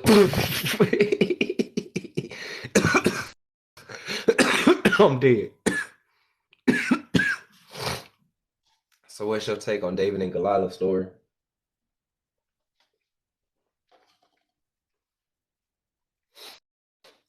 My take on the David and Goliath story, that Goliath was a giant. He was a Nephilim. See, this is why I like telling people get the colorism out of your mind. And remember that the first Nephilims also on the face of this earth was melanated. The white gene hasn't mutated yet. Everything melanated. These Nephilims are fairly new, just like their predecessors who mixed in with everybody. That's the only reason why they became that. This is why these type of Nephilim don't live long. They die. But when you get the tall melanated ones, they live. They live. It'd be a little shorter, but they live longer than this one though. But David and Goliath, they were two melanated people. One was an Israelite, the other one was a Canaanite. Got the family tree on that in the 1611 King James. You know what I'm saying? He got the whole family trees on there. But Goliath was a Canaanite. David was an Israelite. They was beefing. They went to war. David killed them. That's my take on it. It's the same story. You just gotta know that, they was melanated, and one was a Canaanite. So, with that being said, the Nephilim gene dwells within the Canaanite people.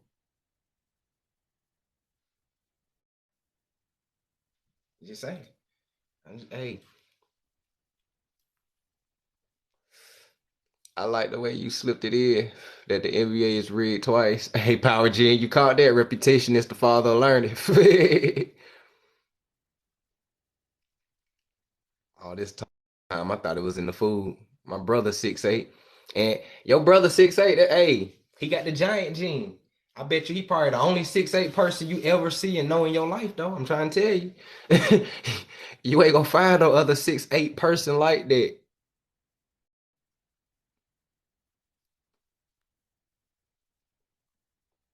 Islam was that exactly, the bigger and taller you are, the more your equilibrium is off. Yeah. My father was 6'7". He played basketball. That's what's up. I got a homie who's 6'7", can't hoop for shit. Bruh, everybody that I know that's tall don't play basketball, no kind of sports for real. Oh yeah, they most definitely all type of way. I saw a 7 foot Paul's brother once, and I was like, I got me a gun. I don't play. You heard me? Cloning. Yes, they are most definitely cloning the Nephilim gene.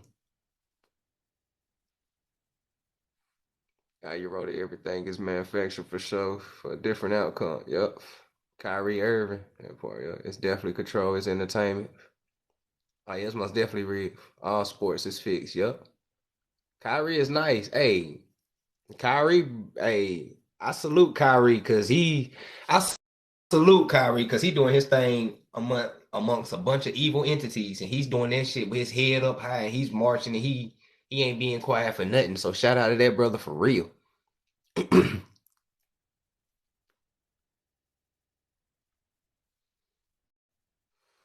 Hey, Ja Morant, that dude hops is something different. 6 point guard started with Dwayne Wade. OPM, that's something too. I noticed too.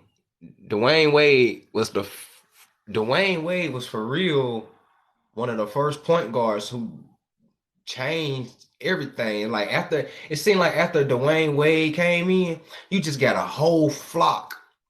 You just got a whole flock of point guards who was like that. You start having John Wall, Derrick Rose, just all these high flying ass point guards out the blue. And you like, bro, where the fuck you niggas coming from? These niggas fast too. Bro, I used to watch this thing called Sports Science. They say that Derrick Rose, Chicago Bulls, good Derrick Rose, he can run from end to end in like 2, 3 seconds. And I was like, nigga, get the fuck out of here, bro.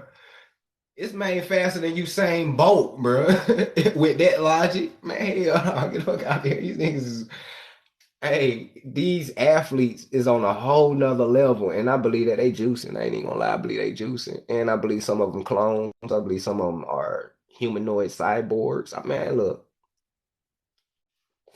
we ain't gonna go too deep on this live though. Gotta say that for later. And I ain't trying to get kicked off because we about to get rolling. Just had to had to talk up real quick. Oh. Mm. Ooh, that thing choking right there. That's all organic. Speaking of bloodlines, I hear almost all the presidents related. That's true. All the presidents are related. Hmm. I see a lot of with money are big. Yup. Shaq is most definitely a Freemason. Shaq ain't even got no problem with showing off his Mason ring. He don't even hide it.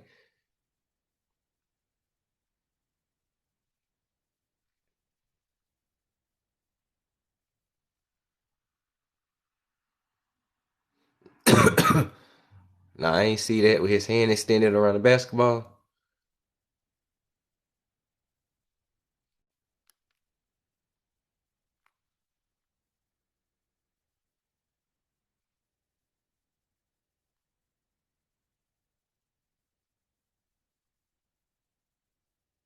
Yeah, to King John. They are related to him except four of them. Hmm. They malfunction on national TV. Yup. They got reptilians playing. Yeah, they most definitely got reptilians in the NBA.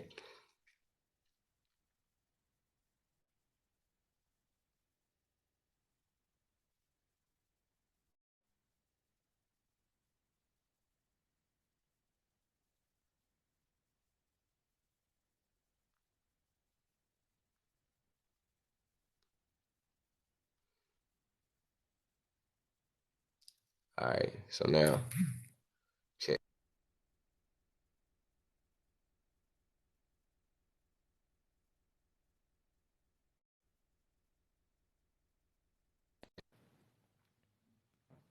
I'm not saying it's true. I just want to jog your brain real quick. Y'all know how we do. I just want to jog your brain.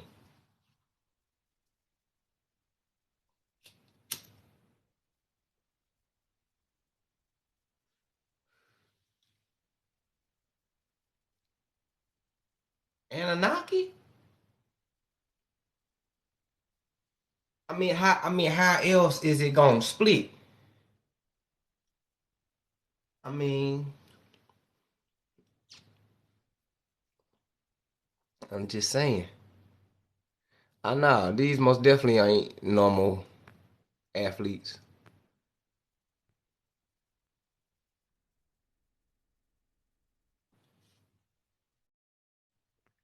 Oh, that picture sound crazy. Let me show you this artifact real quick. They found in Mexico with the Mayans.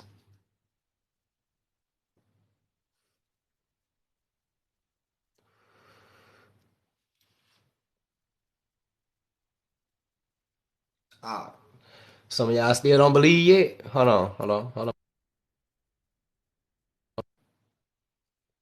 Man, there's a lot of artifacts.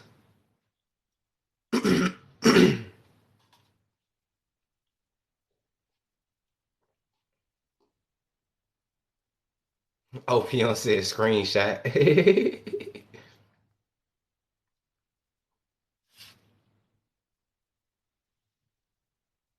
Anunnaki? Say, hold on. I'm just saying, hold on. It's let's really examine this picture real quick before we get back in the book. Okay, you got wings and stuff like that. You got the people at the bottom. It look like they building the pyramid. So we're gonna say that these are the workers, the ancestors, maybe, and they building the pyramid. You know, it's the Mayans and stuff like that. So I guess that you get to the top. I guess that this would be like Enki and Enlil, the two deities they put together to make Yahweh. You know, yeah, so hmm, that's the servant temple. That's what's up. Say, man, this is getting good. I appreciate that, Lincoln. Say the guy rocks beside with people riding dinos. What I missed? You ain't missed. You right back in time. All right, so now just had to pay.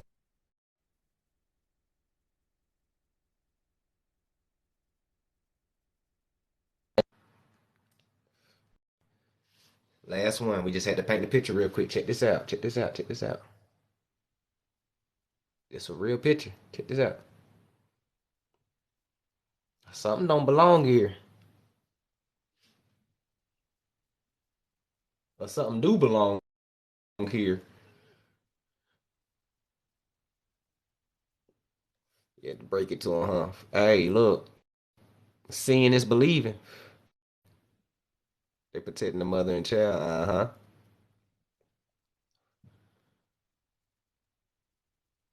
1857. Huh. Indian Rebellion. Who helped them? Huh.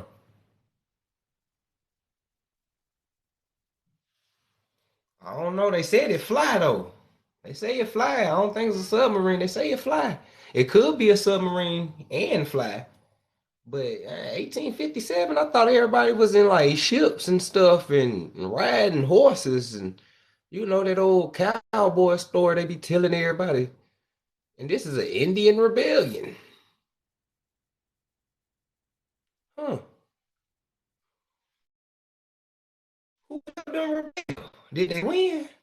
I ain't never heard no Indian rebellion. We might have to dig on that. Y'all put a pin in that. Remind me to do a video on Indian rebellion. We gonna dig into that because I ain't never heard no Indian rebellion in 1857.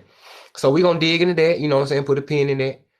You know, hit the DM and be like, remember Indian rebellion, 1857. I know exactly what y'all talking about.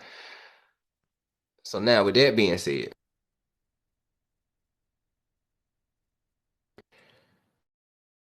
had to paint the picture real quick. So now, here we go. Book of the Wars of Yahweh. Y'all know I got that. So it says, recall the miraculous event described in the book of Yasher.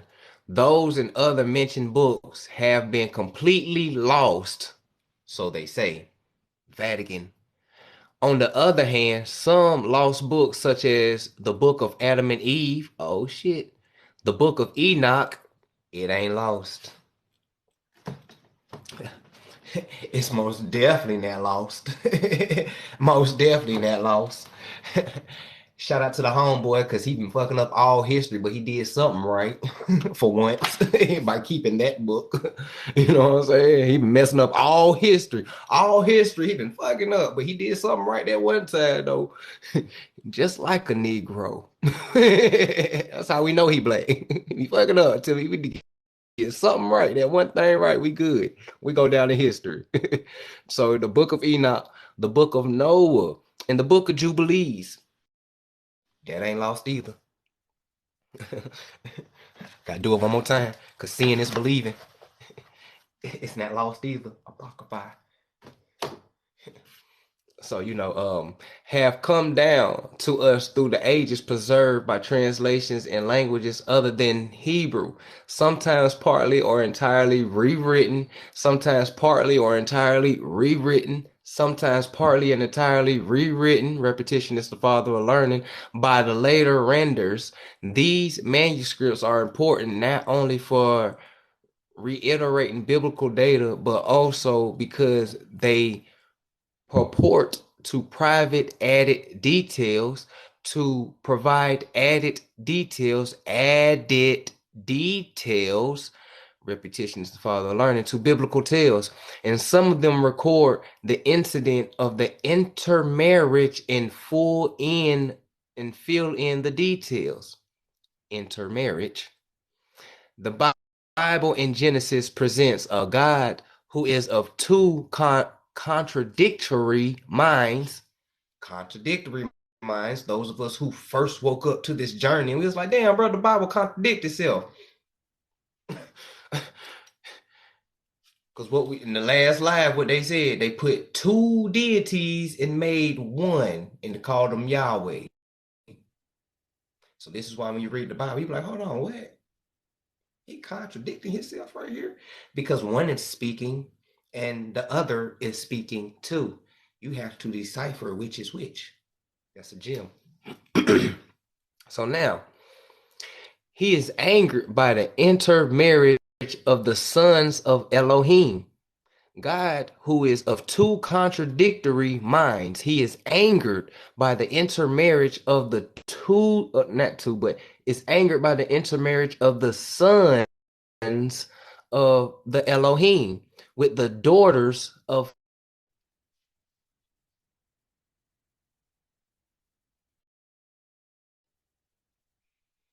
Let's stop real quick and just use logic. So it's contradictory because it's two minds, which is Enki and Enlil. It's Enki and Enlil, Elohim, Enlil. Check this out. My mind just caught something real quick. He is angered by the intermarriage of the sons of Elohim. I'm willing to bet that the daughters of man is Enlil's daughters. But we're gonna figure this out as we go.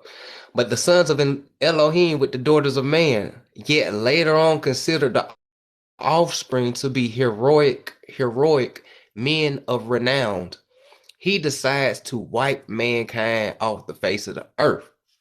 Mankind, not human mankind, which is a kind of man.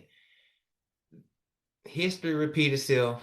This ain't the first time that they done went extinct. This ain't the last time they gone extinct. This ain't the first time they done popped up on us. This ain't the last time they done popped up on us. And those of us know exactly what I'm saying, so we ain't gonna go down that rabbit hole. People. So mankind off the face of the earth then goes out of his way to save the seed of mankind via Noah's Ark. We now understand that the apparent contradictions is stemmed from the combining by the Bible of diverse and opposed deities such as Enki and Enlil. Enki, I want to make sure I get this right. Elohim is Enki, right? Y'all put it in the comments. Let me make sure I get this right. Elohim is Enki, right? Let me make sure I get that right before I go on. Because I just want to make sure I'm on point. I ain't on one. I don't want to tell nobody the wrong thing real quick, and I love when people correct me when I'm wrong, so I don't be tripping. So, what's happening? Glad you could tap in. Yep. Okay. Cool. So now, I just want to make sure I get that right. Inky. Just like I told y'all, when y'all read the Bible, you got to decipher because now we know that the Most High, the God that they talk about, or Yahweh, is two deities in one, Inky and Aaliyah. So you got to decipher who is what and who is doing what now when you read these books and stuff. So now, wiping out the Nephilim, Inky, Elohim, telling Noah to build the ark to save them in Leo. My man, before he got kicked out and blocked, if he would just would have waited till I got here, I could have showed him how Noah is a giant. So, so when people say that, are we Nephilim too? Like I'm talking about us right here on this live. We have Nephilim DNA in us. We're not intermarriage. Everybody bloodline is mixed. Some of us is more pure than the others. This is why I say fellas and women who are tall in nature, us who 6 feet and above. We might not be 8 feet and 7 feet and all this, but once you hit that 6 feet and you keep going up, you start at your giant DNA is activating because the average man height has always been in the 5 feet. When he brought humanity down and you know to what I'm saying, to regular height and stuff, 5 feet was the average height of everything. 6 feet and above, you start, bro. I don't know, you might got a little Nephilim giant DNA in you, a little tall boy. You a little swole, you might got a little in you. You a little fast. You can jump high, bro. You a little athletic. Y'all out here heroic, like Hercules, who was a demigod because he was half man, half god. He was a demigod. Hercules was a Nephilim. And then you go to ancient Greece, who was melanated, and they painted Hercules as a melanated man. And now you start to understand how the first Nephilims and the first giants were melanated because Hercules was melanated and he was a demigod.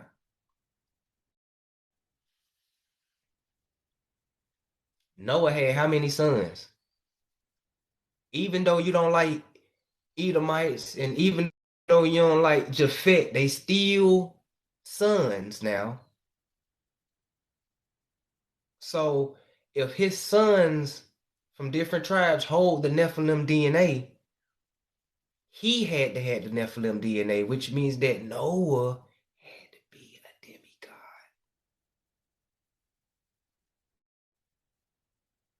Enlil. Enlil. They not telling you the whole story, so you gotta take your head out that King James and get into some history books and start putting shit together because stuff start making a little sense. You know,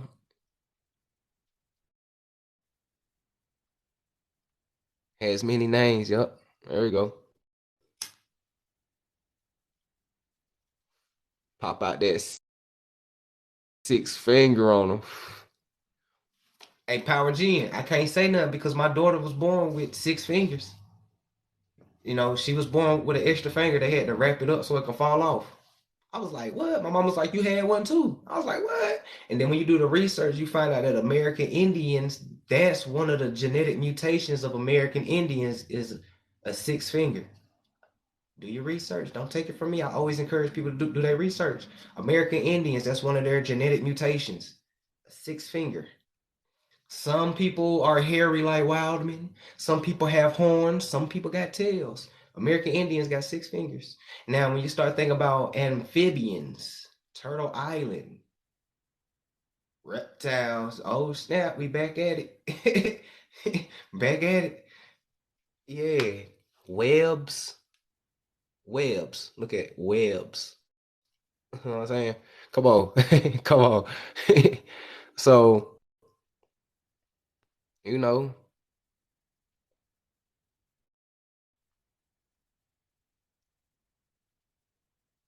yeah, read them most definitely. You and Tiger's on it. Okay, so now,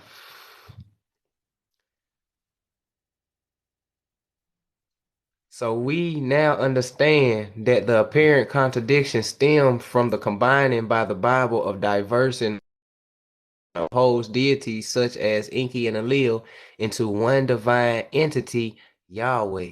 The authors of the book Jubilees and the book of Enoch deal with the duality problem by explaining that the descending of the angels to earth was meant to be benevolent, but then a group of them were led astray by errant leaders to take earthlings as wives.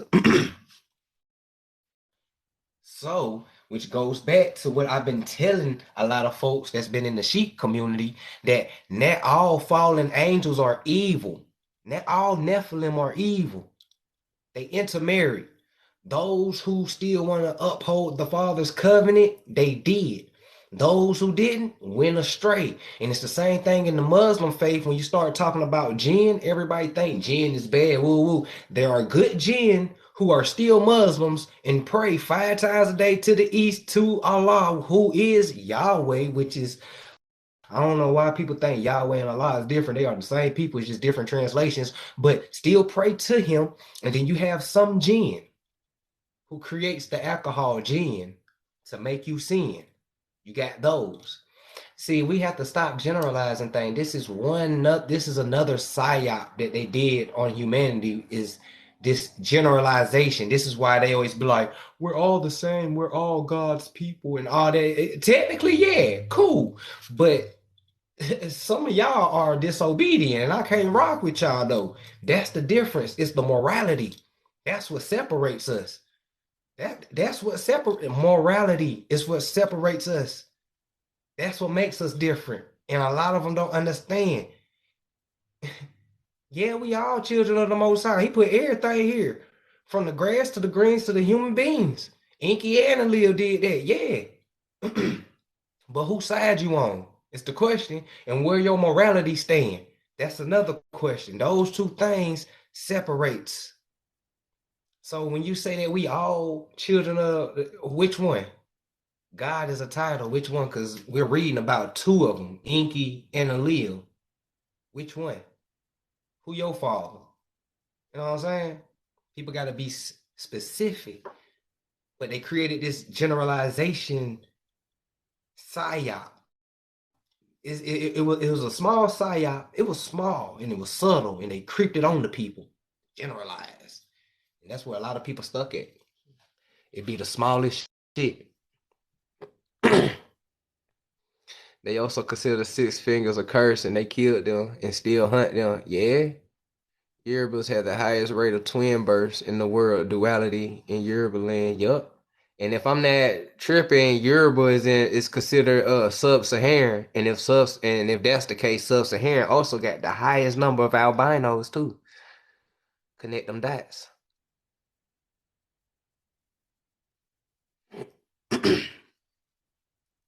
So now, it appeared, it happened.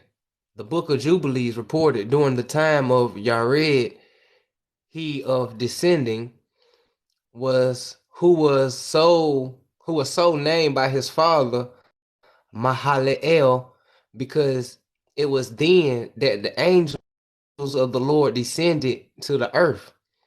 Their missions was to instruct the children of men with judgment and uprightness. See? But instead, they ended up defiling themselves with the daughters of men. According to those extra biblical texts, some 200 watchers, I know who the watchers are, right? The watchers, the Ig of Sumerian lore, or the watchers, organized themselves in 20 groups of 10. 20 groups of 10, huh? That number sound familiar when you add it up. Each group had a named leader. Most of them names are, I ain't gonna butcher his first name, but we're gonna call him Coke and Barakael, Yamiel, and etc. are therapeutic names honoring El Lofty. One called Shamraz was who was in overall command made all of them. The Watchers.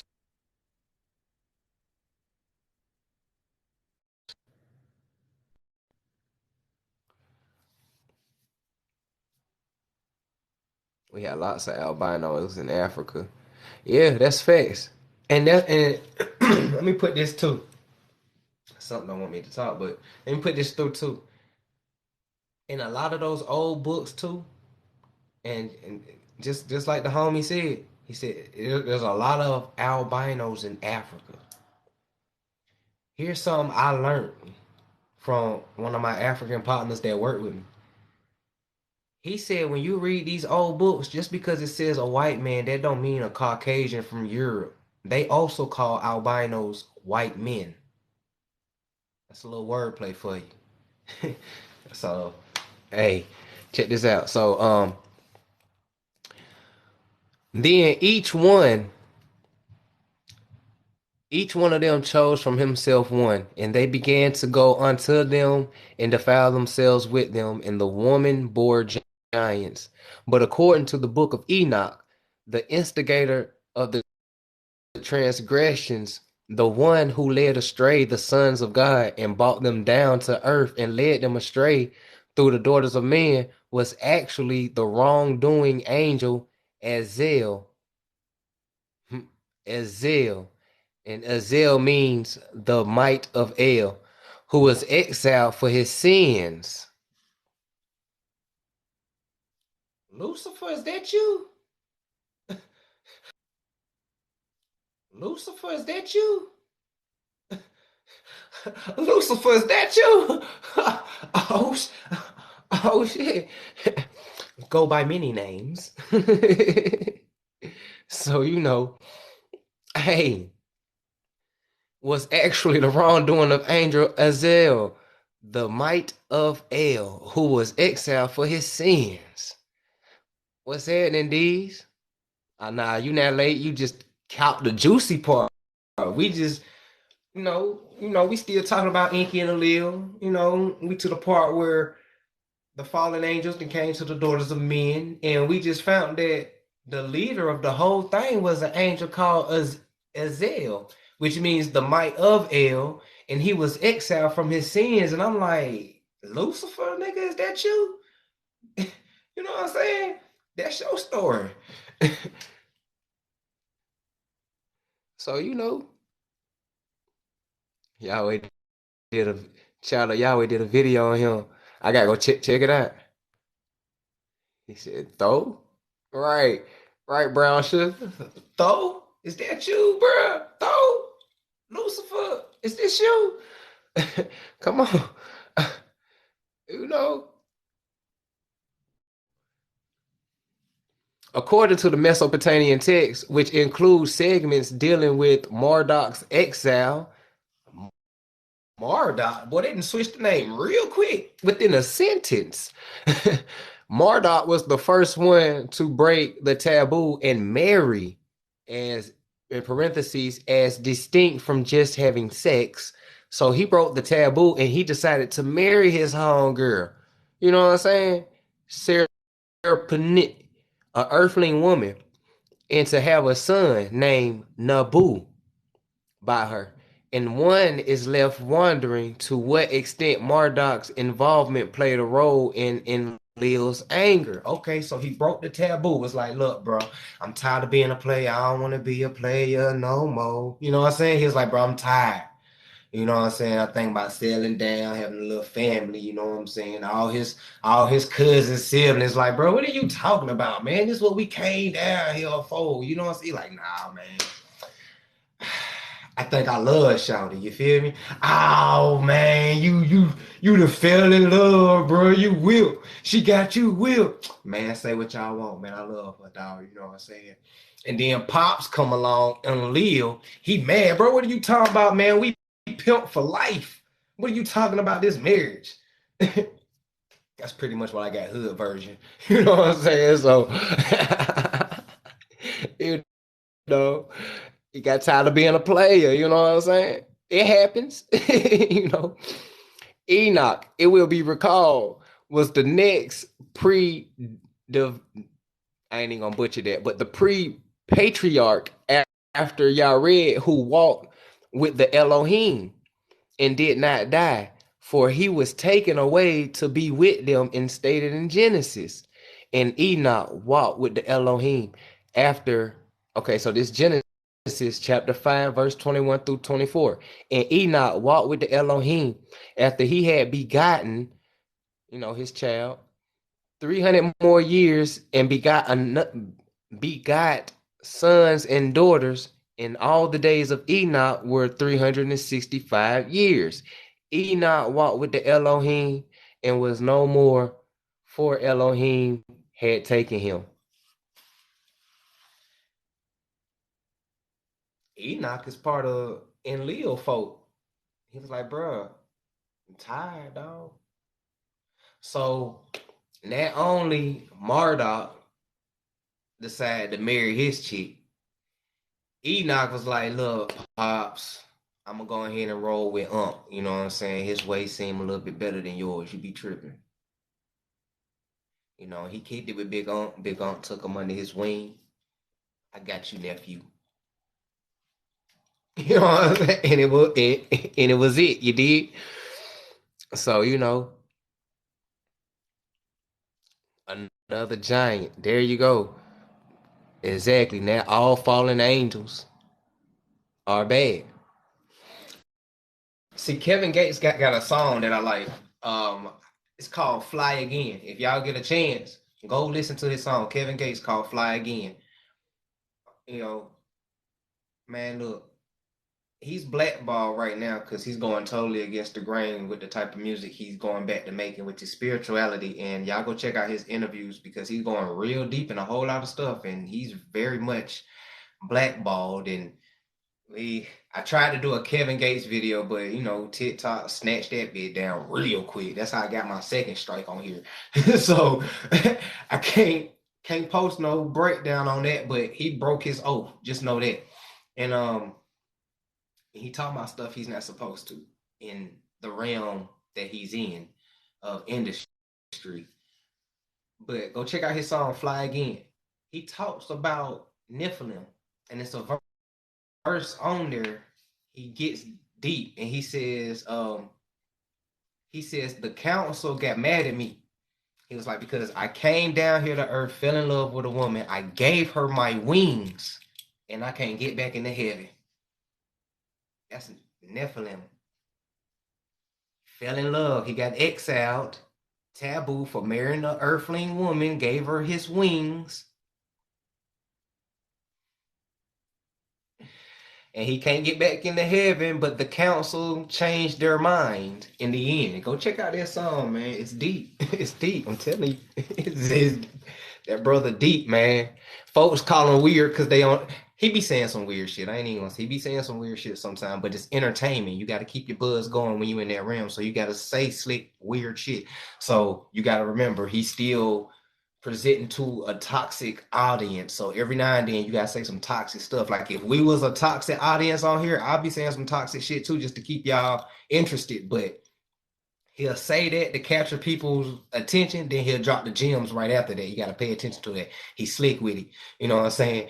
But go check it out. It's deep. No.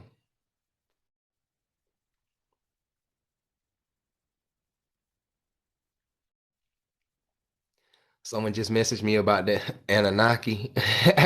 hey, hey, talk to him. That's why I said Yahweh or Yahweh. Yup. A snap boy, brought one home. No more player life. Hey, you feel me? Brought one home. Urban analogies is the best. Hey, that's the only analogies I know. Opium. You feel me? But what does taking mean? I'm starting to think it's a metaphor for something else.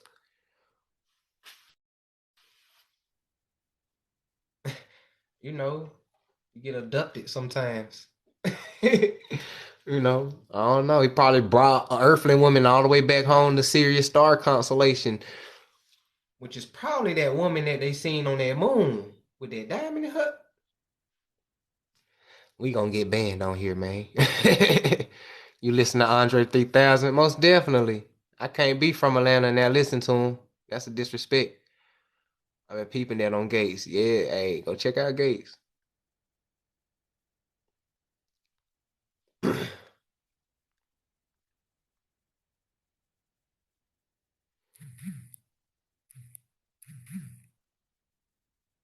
For real. For you to come on every day. I appreciate that. I'm glad to come on. Just say you help spreading truth. Nope. Man, they pulled that video straight down. Like they ain't waste no time. He might be an angel mate to walk this earth. Hey, what's the name again?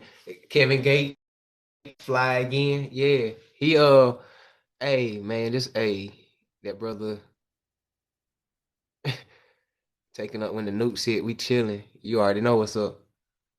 I saw that moon lady in that space coffee. You know what I'm saying? Daughters of men.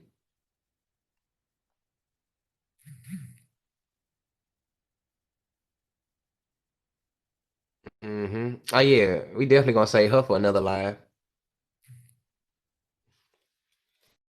We definitely gonna save her for another live, but let's keep it moving real quick though, because it's about to get juicy though. So it says the book ascribed to him, the book of Enoch, enlarges on the statement that described the watchers of fair as the reason why the righteous angels had revealed to Enoch secrets of heaven and earth in the past and the future.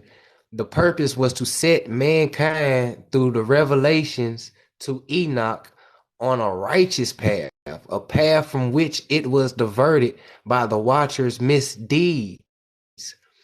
Enoch, according to these writings, was taken heavenward twice, and whereas the Bible simply states that he first walked with Elohim, I'm gonna flip it real quick, but keep peeping these signs. They said the reason that we are in the state that we are is because of the watcher's misdeeds. I'm about to connect some crazy dots right here now. Y'all know how I get. I'm about to connect some crazy dots right here that just hit me. We are in the situation that we are in because of the misdeeds of the watchers, the fallen angels. They love to say that we was born in sin. Sin and misdeeds correlates together. They love to say you was born in sin. Sin of who? Now you know who. The watchers, the fallen angels. So now that makes me think of melanated people in the condition that we are in. Everything that happened to us because we broke the covenant with the Most High.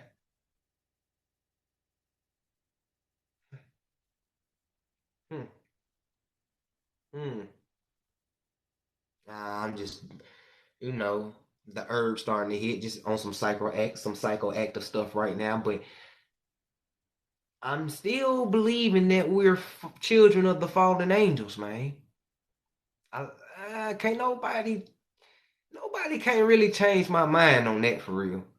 I'm just being, can't nobody really change my mind on that for real because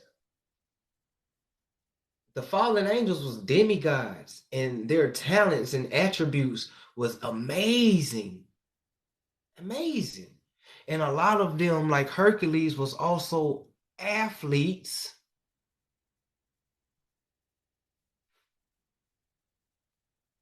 who are the most electrifying race on the face of this planet, who everybody is influenced by, who everybody want to look up to, who got the talents, who are the athletes, who do everybody want to save them when it's wartime? They come and get us.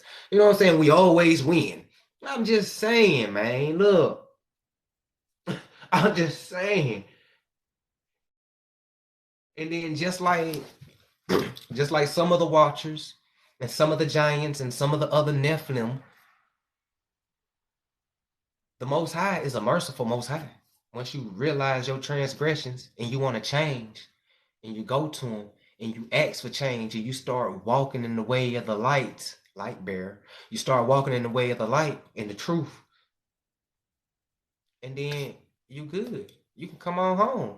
You know what I'm saying? I ain't tripping that you a mixed breed. It's the morality of the stuff that y'all doing that I don't like. This is why I changed from I used to go through this thing like, man, I hate people, bro. You know what I'm saying? When I was really closed off and introvert, man, I hate people, man. They always fucking over for. But I had to change that mindset the more spiritual that I got because I don't hate people. I hate their behaviors. And I know you got serenity, control what you can control, let go of what you can't. I know that. But don't you think the Most High hate people's behaviors too? He looking down like, bro, this is not. I know I'm all seeing, but y'all doing some shit that I ain't even think of, bro. What is y'all doing down there? Y'all tripping.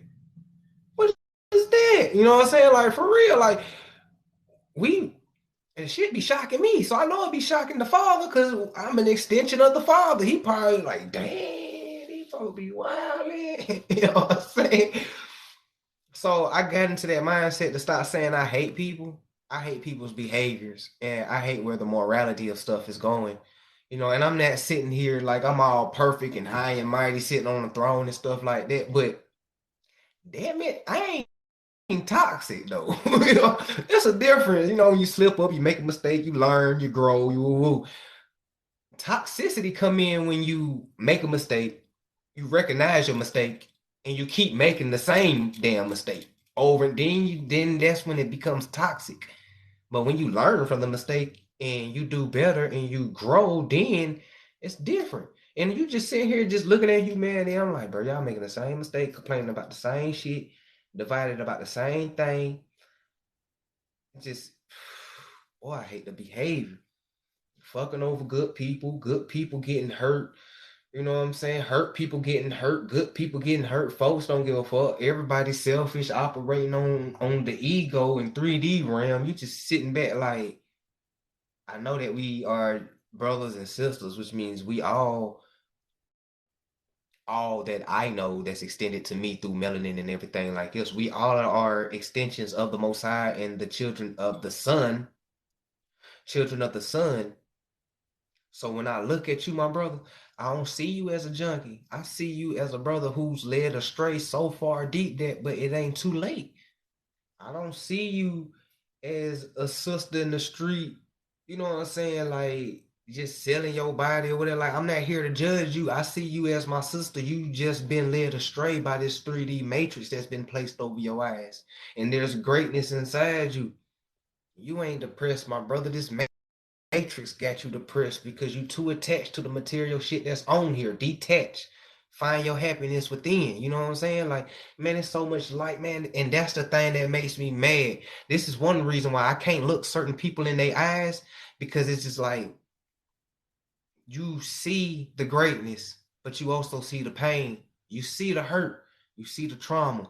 And that's one of my gifts that I can see. That's why I can't look at certain people in their eyes. Like if I talk to you, I get that glimpse. You know what I'm saying? Because man, energy is transferred through eyes too. Now, I ain't look, bro. That's too much pain. I can't deal with it. But it is what it is, man. We just all gotta have that mindset, but we gotta get back into spirituality. I'm talking about real. I ain't talking about that new age. I'm talking about the real. I'm talking about that real. You know what I'm saying? That shit that holds you accountable for your actions, your shadow work, your dark night of this. I'm talking about that real stuff that's gonna have you in that corner crying about some of the mistakes that you done made and how you gonna do it better, and have you calling folks that you done fucked over and you apologizing because damn, bro, hey man, hey look, bro, I apologize, man. I ain't even mean to do this shit. You know, I'm put my pride and my ego to the side and stuff like that, man. You right. I was wrong. You know what I'm saying? And even if we can't be friends or whatever like that, hey, I just want to know that, you know, I apologize if you forgive me or not. It's cool. Just, you know, it is what it is. Woo, woo. And you hang up, you know what I'm saying? Because everybody done fucked up in this life. Everybody done fucked over you. You done fucked over somebody. I ain't trying to hear none of that I'm 100% good person because ain't nobody pure. Everybody, your life is continual. Just because you fucked over somebody when you was 10 years old, that shit don't mean nothing because you 30, nigga. That's still your life. That's still part of your karma. That bitch probably hit, and you probably didn't know. You probably stuck in your ego. Why the fuck everybody always stealing from me? I hate liars. But you forgot back when you was 10 years old, that's all the fuck you used to do. All that's still connected. That's still you. Same thing. Just because you used to be wilding in your 20s, don't think that shit don't come back in your 40s, 50s, 60s. Karma ain't got no time limit to that thing. That bitch will hit you tomorrow. That bitch will hit you 10 years later. It ain't got no time limit to it. This is where the morality come into play, so you won't have none of that. You can get good karma. Good karma ain't nothing but blessings. They call it blessings. Blessings, good karma, it's the same thing. Same thing. That's when you start getting that because now you operating on a positive level, a high vibration. You ain't trying to intentionally hurt nobody. And if you do, it's by, I ain't mean that, my bad. You know what I'm saying? It's unintentional, which is totally different from intentional. This is why it goes back to what your intentions are when you do things. What are your intentions when you say things? If you say something to one person and do a whole completely different action, that is a lie. Bad karma. You racking up bad karma. If you say something to somebody and you hold on to your word and you are the truth, bro, you real. It's simple like that. You know what I'm saying? But a lot of people don't hold a lot of people don't do this real ancient authentic spirituality shadow work. They do this whole new age spirituality that's all based on your ego. It's all based on your ego. It's still toxic at the end of the day. Listen to some of this new age stuff that these folks be saying. Listen to some of these spiritual TikTok. You be sitting here like, bro, that's all ego. You teaching these people wrong. You leading them further astray. What is you doing? Well, no, that's not how that go. You teaching people to be more selfish. It's crazy, man. Look, y'all protect y'all entity out there. Told y'all I had a rant 30 minutes. I'll see y'all another 30 minutes before we close out. So, but protect y'all energy out there, man. Protect y'all energy because you have people who know what they doing, who means the harm that they do to you. Then you have people who's just sheep and they just living on autopilot and they don't know. They don't know about the spirituality aspects. They don't know. And just because they don't know, they passing on demons to other folks.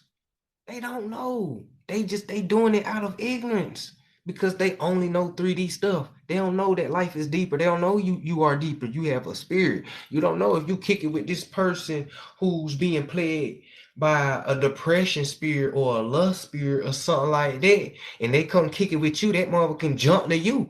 They don't know that. They don't know about protecting your energy from folks. They don't know about cutting certain folks off.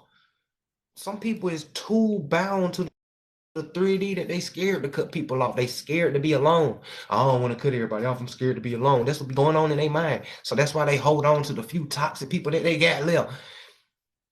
Cut them folks off. You need to be alone so you can learn yourself, so you can grow. Figure out what got a hold to you, what got attached to you. Spiritually cleanse, detox. You cannot. That's what I mean by fake spiritual folks, man. Like, you cannot be talking about you cleansing and you detoxing and you focus on your vibrations if you surrounded by people all day. You surrounded by negative all day. Ain't no way in hell you focusing on spirituality. Man, when you really focus on this journey, it calls for you to be alone, silence, peace, be still. Once you learn to do that, you don't care about being alone. So cutting off toxic folks, that mean you know good. It's cool. It's easy. You detach and you move. Cause them folks just taking up space for other folks who mean you good, who will support you, who will love you, who would, you know what I'm saying, who will fuck with you tough, who will have your back, who will ride or die like that. Them folks taking up space for people like that who's trying to come in, trying to network, trying to show you how they do things so they can lift you up to the next level. And because they see something in you, they see a light in you. But they not gonna fuck with you if you around negativity. let's get back to the book though.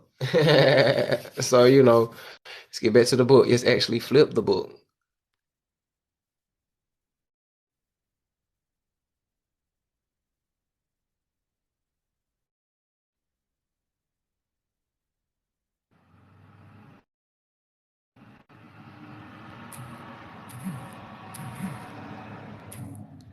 Okay, so we're gonna go back to that book, but I had to go to this real quick because y'all know when we read the Wars of Yahweh and everything. This book talks about it. Y'all want to screenshot that? Go ahead. I give you a couple of minutes while I scroll through the comments down here. What it do, Neo Zero? Make a video with your violation in the background. They might put it back up. Yeah, I'm gonna put that video on YouTube. I do it on YouTube on that one. Frequency from Fly Again. The frequency from Fly Again was high. Yup, it was most definitely high. I thought I was tripping. 51 Terror. You getting close, bro. Hey, which allowed the Highbirds to come in and take over a nation from afar. Deuteronomy 21 say, there you go. We were born into sin. We inherited their curse. But Adam was made from the soil. Soil is brown. Ah, yeah. We know everything was brown. Who always in track and field? Yup. There you go. I said that. Nova.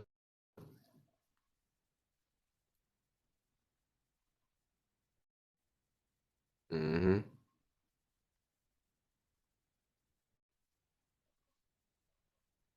Ah, yeah. He said I was 32 when I found out that Mount Olympus was stolen from Kemet and Kush. Yup. And the ancient Romans who was melanated, they called Africa Olympus. They said that's where the gods dwell. I'm so ready to live off the land and get away from my modern life of colonization, man. I'm telling you, it's getting closer to that time. It's gonna happen. I know the eyes don't lie. I know eyes most definitely don't lie. You right, Rita. Cause it's a lot of people who can't look me in the eyes when they talking to me. That's how I know something ain't right when they telling me something. I am Power 37 Peace. What's happening? Glad you could tap in.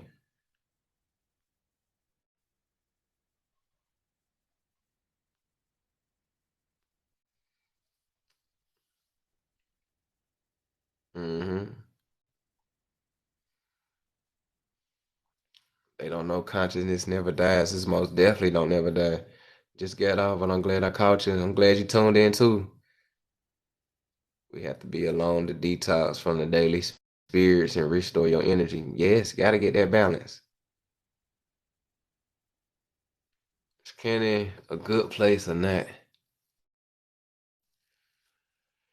Big meat, you can't generalize it. Can't generalize it.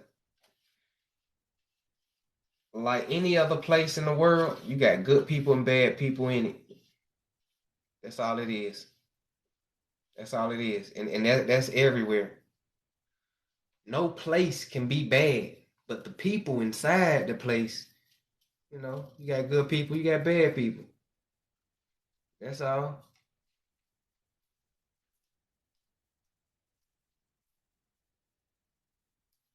Hold on, what's that?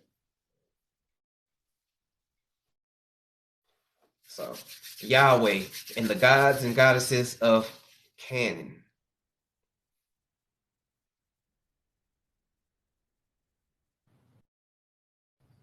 Only screenshot a couple of this because I gotta say this can't give everything, but I just gotta do this before I go back. So, Yahweh and El, chapter 1. Were Yahweh and El originally the same deity or not? What was the relationship between Yahweh and the Canaanite god El? Well, shit, you already separated them two right there. So, in the Old Testament, Yahweh is frequently called El. The question is raised whether Yahweh was a form of the god El from the beginning or whether they were separate deities who only became equated later. The Old Testament itself indicates that some sense of discontinuity as well as continuity, in that both E and P sources implied that the patriarchs did not know the name Yahweh, and that this was first revealed to Moses in Exodus, of course, in contrast to the J source, where the name Yahweh was already known in primeval times in Genesis. The P source specifically states that the patriarchs had previously known God under the name El Shaddai in Exodus chapter 6, verse 3. In the 19th century, J believed Yahweh to be the same as El, and more recently, this had been particularly argued by F.M. Cross and J.C. Damore. J.C. Damore, Moor, Damore, Damore, J.C. Damore. You know what I'm saying? Yeah. So now we know who's arguing this. This ain't no white folks now. It's Damore. However, the following arguments may be brought against this. First, in the text of God, El is revealed to who Wali benevolent in nature, when Yahweh was a force or fierce as well as a kind side. Secondly, as T&D Netter has highly emphasized, the earliest evidence such as that found in Judge chapter 5 verse 4 and 5 associates Yahweh with the storm, which was not something with which El was connected with. Rather, this is of Baal.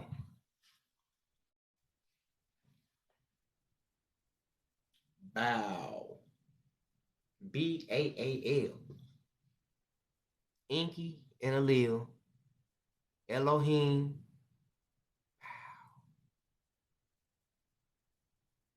Baal was the Romans' god. Oaspi, words of Jehovah. It tells you who God belongs to what nation. Baal belonged to the Romans, the ancient Romans, the Romans. The melanated Romans worship Baal. Let that sit real quick. So thirdly, as for F.M. Cross' view that Yahweh was originally a part of El's cultic title, El who creates host, this is pure speculation. The formula is questioned, is now nowhere attested, whether inside or outside Bible Cross's reason for that Yahweh's imply mean Lord of hosts, namely that a proper name should not appear in the construct is incorrect. It is not in Hebrew. It is not in Hebrew. Here comes the hijack. You see one of our posts about the CDC and all the Indians and Moors. No, I ain't see that one. Incoming. Hey. El was a higher angel son. Bow the God of the Christians. There you Tweety Bird, most definitely. Flip the page. So hold on. Yeah, I think I already read it.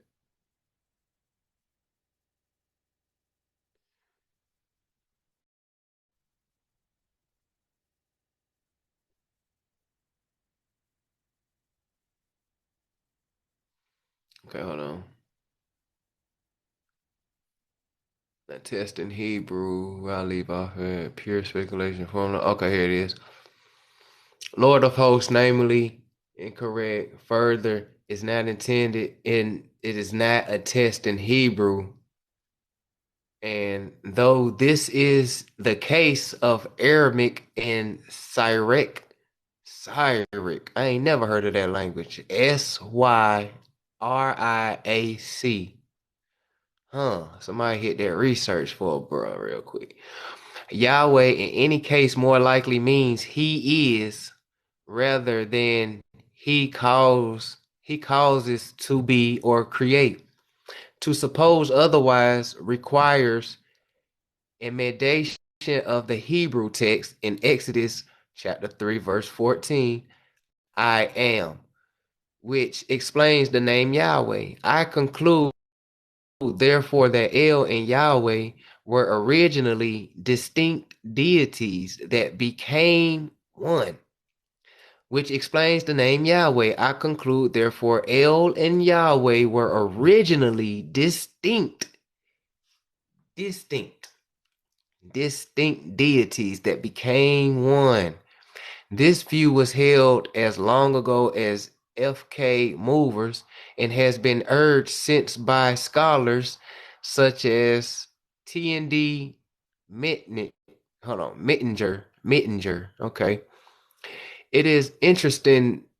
It is interesting that the Old Testament has no qualms in equating Yahweh with El, something which stands in marked contrast to its opposition to Baal, let alone the equation of Yahweh with Baal. Huh.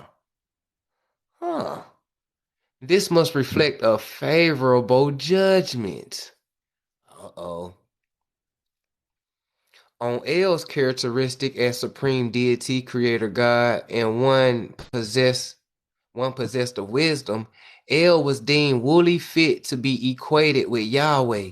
Baal, on the other hand, was not only subordinate to the chief god El, but was also considered to be dead in the underworld for half a year, something hardly compatible with Yahweh, who will neither slumber nor sleep.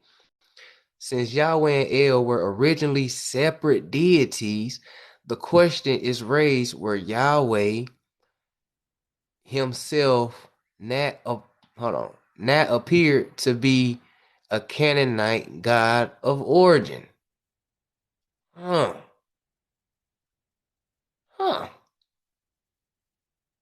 Okay, we're gonna flip this though.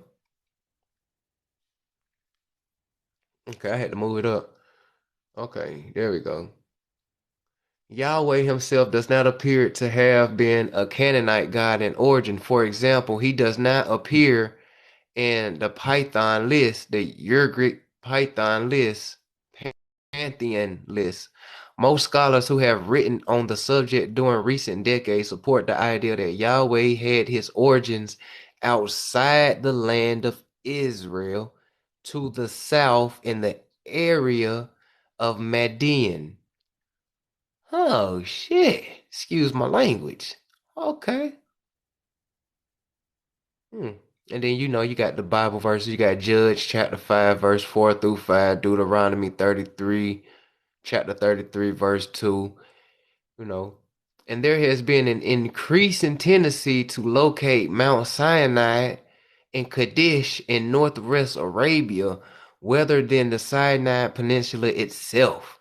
So they looking the wrong way on purpose. The former view, America's the real old world, the former view long held by German scholars, German, Anglo-Saxon. Of course, they're going to change the story and the compass and stuff. America's the real old world. They, you know,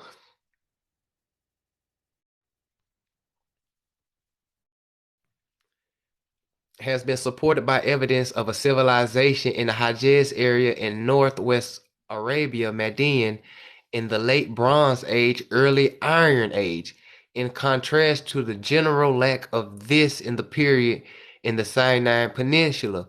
Also, the epithet Yahweh in Taman in one of the inscriptions fits in with this reference to the Shasu Yahweh in Egyptian texts alongside the Shasu Seer may also be cited in support, though MC Astur have questioned this, claiming that the reference was not to Ser and Edom, but to Sarah and Syria on balance. However, the Egyptian still seemed more likely to be slipped for Seir than named Sarah, as well be seen various points later on in this chapter. A plausible case can be made that several of the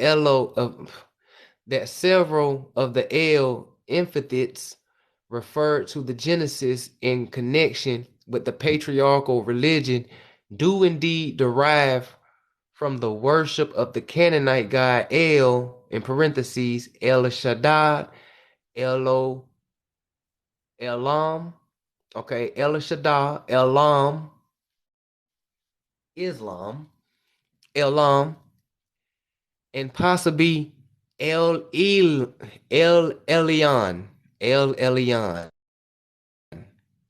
Hmm. Hmm. Others have also noted the promises of progeny to the patriarchs bear comparisons with the promise of progeny by the god El to Kerit and Aqua in the Ergrit text, although no one can today maintain that the patriotic narratives of historical accounts, there are grounds for believing that their depiction of an El religion does at least in part reflect something of pre-Montreal religion. However much it has been overlaid by later accretions, it's blurred off on my end. So the El religion amongst the Hebrews, one may first of all note that the very name Israel, meaning probably El will rule.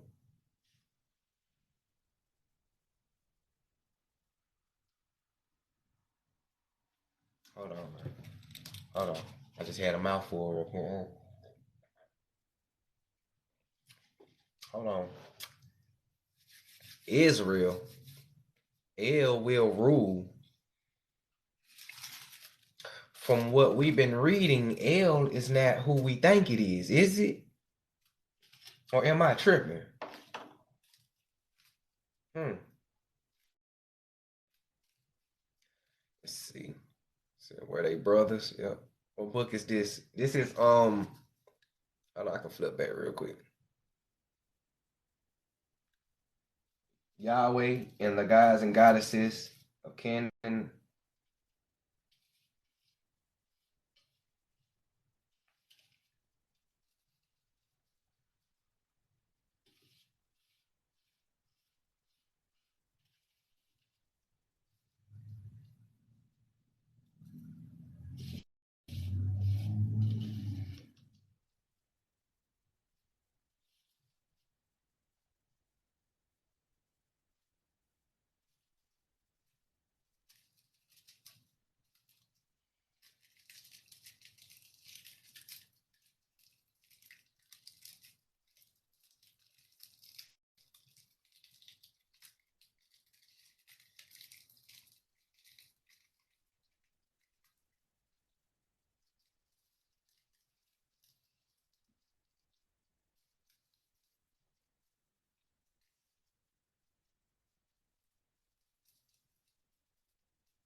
Mm-mm.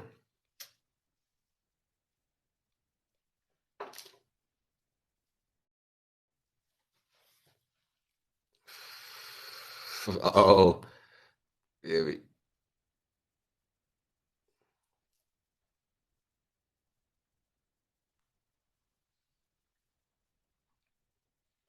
Elion, El will rule. El is real. El is the reason we are in bad standing with Yah. So that means El rules now, but his time up. Rita Jenkins. Mm-hmm.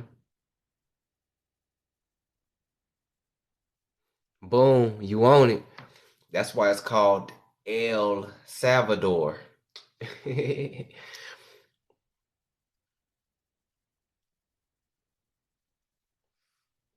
So that means L rules now, but his time is up. Yep.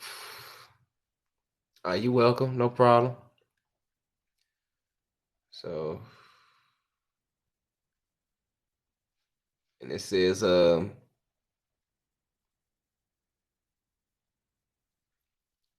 what's that? Let me get back to where I was at. Where I was at. They got something in here in the little previous text, real quick. Let's read a little bit right here. It says, one may compare the fact that the name of an ancient Chinese god, Shang Ti, is used to denote the God of the Bible in one of the translations in the Bible into Chinese, Shang Ti being regarded as a worthy deity. Huh. This certainly holds true in the Uric text. Oh, okay. Among the Canaanite gods, plural god is a title, gods. Among the Canaanite gods, you got El, Baal. Oh shit, Canaanite. Everybody who said that they're Canaanite, I'm reading off y'all guys. Y'all sure? Y'all sure y'all not children of the Most High? You sure you want to go that route now? All right, we go. El, Baal. You feel me? Who else? And Rafiz. I ain't never heard that one, but it don't sound too good. It don't sound too good. And in Syria they say what? Baal Shalim had deceivingly overtaken El is the chief god. So you got they beefing amongst each other and they part of the same. Huh, that sounds a little familiar to this day. He took over and became chief god. There is some evidence for this. There's some evidence for this. I'm gonna have to find that scripture they just listed. And then it says El is much more. Eyes cut off. I can't see it. I wanted to read it. I can't see it.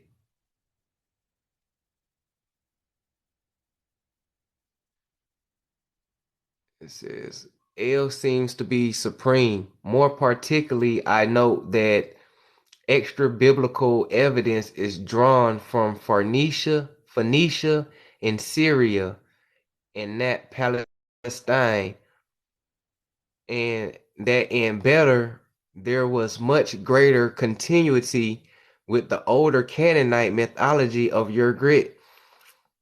Only thus can we explain the origin of the impure dairy when the Ancient of Days and the one like a son of man reflected, and it reflected of El and Baal in the Ugaritic text. Moreover, unlike in Phoenician Syria, Baal was not worshipped under the specific name Baal Shalim in Palestine, except when foreign influence intervened, his name changed to Jezebel. Huh. Antiochus, I know I butchered that.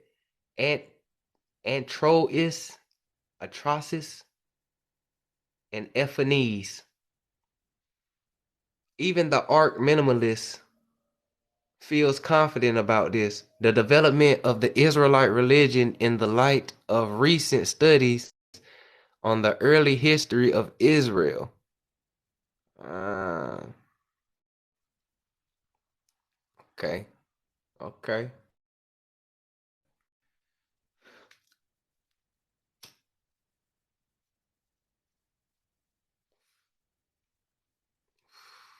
I know, right? I feel you.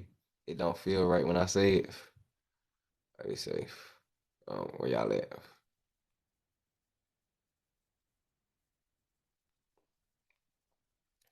Prehistoric religion. Uh-huh. Bro, that's why I feel funny about the Moors. We converted and we're cursed worshiping other gods. Yup. El Bay Moore's names. Yup, there you go. There you go. And what's crazy, D's truth, is that the current Moors of today who's claiming it, they don't even know this. They don't even know where El and Bay and their names come from. And they think El comes from Elohim. But we just read in two books that Yahweh is two deities put together, which is Enki and Enlil, and that Yahweh and El are two different people, but El and Baal and all them are Canaanites and Canaanite gods. And you talking about Baal and El on the same team rocking? They had a little beef, you know what I'm saying, to see who's gonna be chief god, but you know how they do in tribe when it's time to see who gonna run stuff. So that's what I think that was. But on the same team, son don't sit right with that one, man. Hold on. Yeah, we on the same one. That's why I start saying Yahweh. I feel that's why I just say the Most High for real, for real. And I just say the Most High, and I let my vibrations take me up though. I said Yahweh once, and it didn't feel right. Hell is in corporal form. I am who I am, right?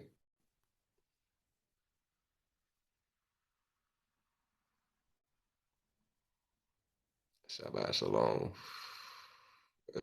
It's funny, no disrespect, but we breathe the name daily. Yeah. Let's be a test for y'all to see, to use to see if people really are Moors, like they say, right? Because they should be able to handle this and went to emotional roller coaster already. Man, look, Baal and El is a combination of destruction. Yup, there you go. Baal is Jesus. Yup,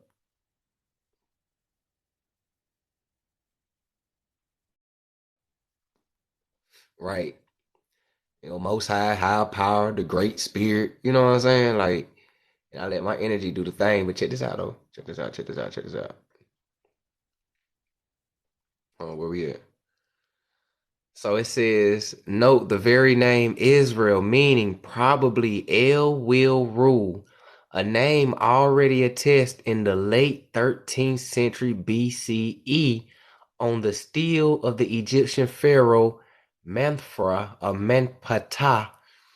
It is surely in induction.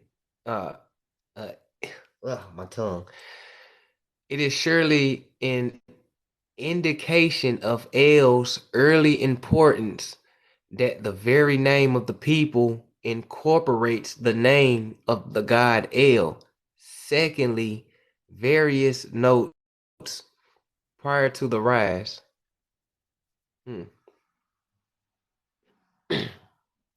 To the rise of the monarchy, their few personal names, including the name El, are very common, whereas explicitly Yahwistic personality names are very rare. Apart from Joshua, only 5 from the Judges period. El's influence,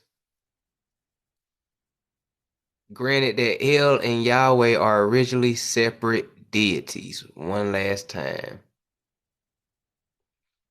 Most I translate to El Elyon in Hebrew. Ah, damn, they still get you everywhere. Emotional damage. What y'all talking about? Said emotional damage. So Israelite, the name of the chosen ones. Hey, look,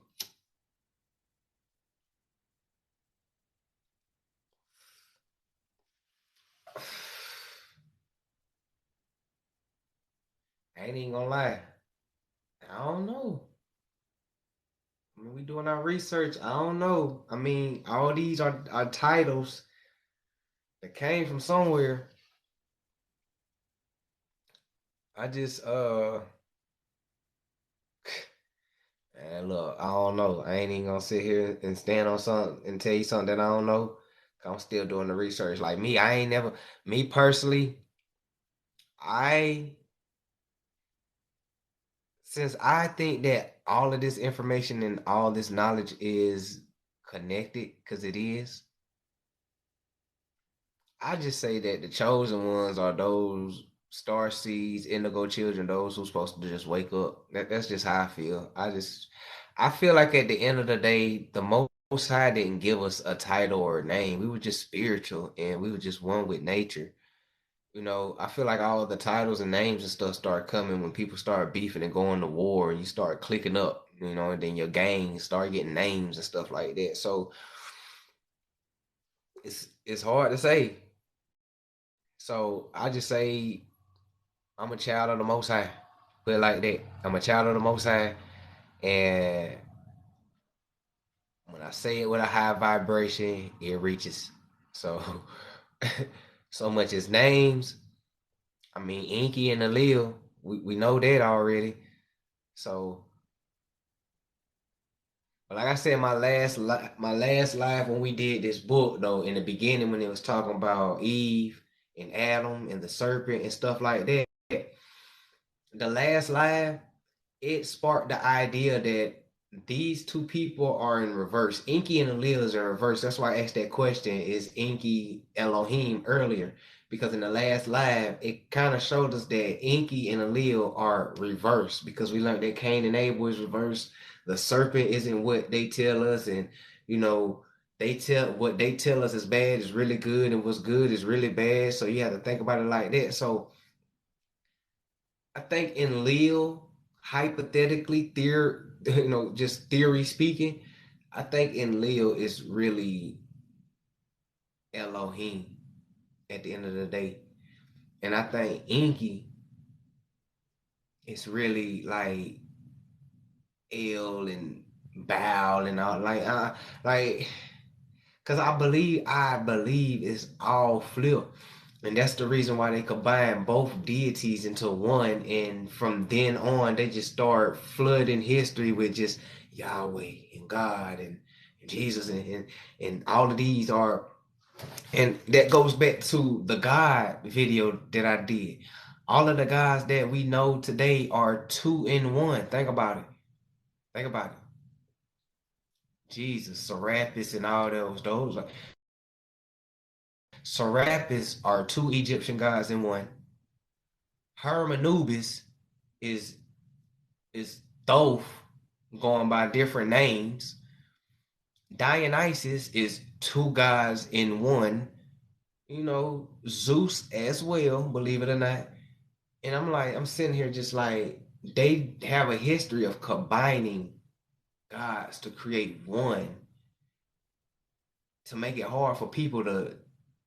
Well, okay, so when you unseparate these gods who you combine as two, who is who? And then it's like it just disappears from there. It just disappears from there. We be like, who is who? It just it's hard finding that shit out. Like I've dug, I'm still digging. It's hard to actually find out who Inky and Alil actually was.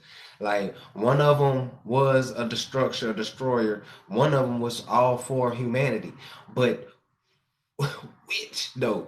You know, because man, look, they did a good job at confusing it that no matter how deep you dig into this rabbit hole, you still got to dig deeper because it's still questions that's not answered though, not thoroughly, not logically. Uh, so I'm like, okay, if Enlil was the snake and he gave Eve the apple of knowledge and everything like that, he made her eat from the tree of knowledge, and he planted his seed in her, whatever, which will be the okay. So actually, that would be the first instance of a fallen angel having intercourse with the man's of daughter would be Eve because we know about superfecundation twins. So technically,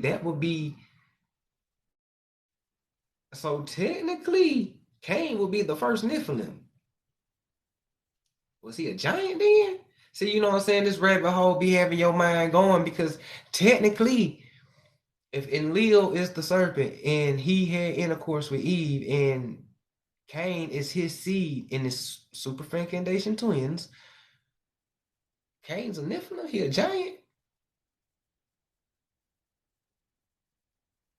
But if that's the case, then all of the Nephilim and giants and fallen angels come from the bloodline of Enlil. And then Enki, but I just said earlier that Enki and Enlil are switched. So technically, the daughters of men and human beings will actually be Enlil in a sense, and the snake was Enki, and they just flipped the shit. Man, this shit crazy, man. We gonna keep going. I ain't about to bust nobody brains on here. I ain't gonna bust nobody brain on here. We ain't gonna bust nobody brain. We ain't gonna bring that up until we figure this shit all the way out.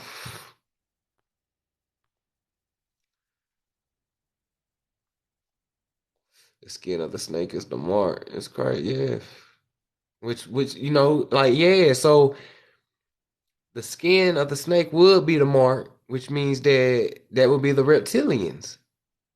Oh man, look, hold on.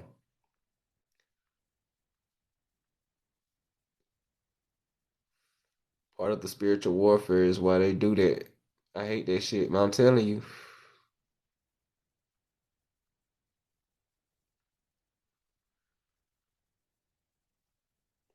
I think it's intentional. That's why it's called Babylon here. Yeah, confusion. hmm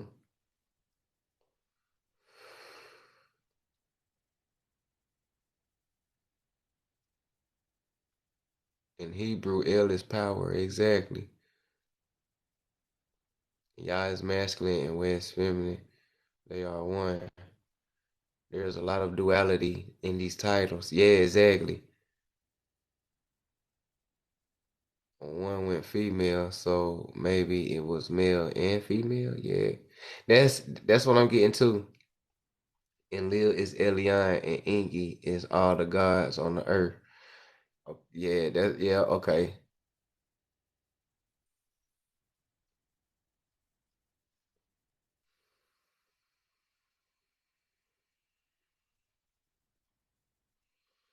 Oh yeah, there we go. So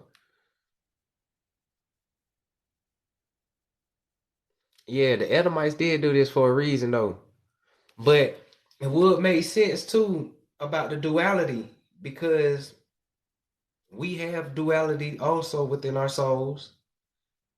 So when they was like they combine both deities into one, it could be divine masculine and divine feminine. And they combine it into one to be whole because as above, so below. It takes man and female to create life. Everything's about balance. So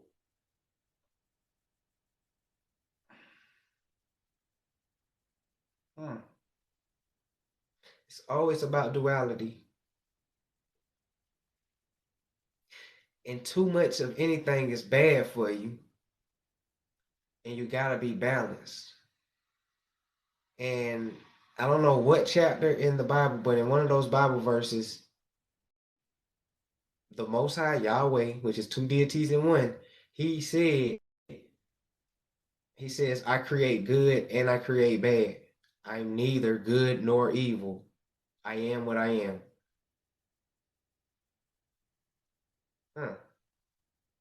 Duality. Gotta be balanced, man. So,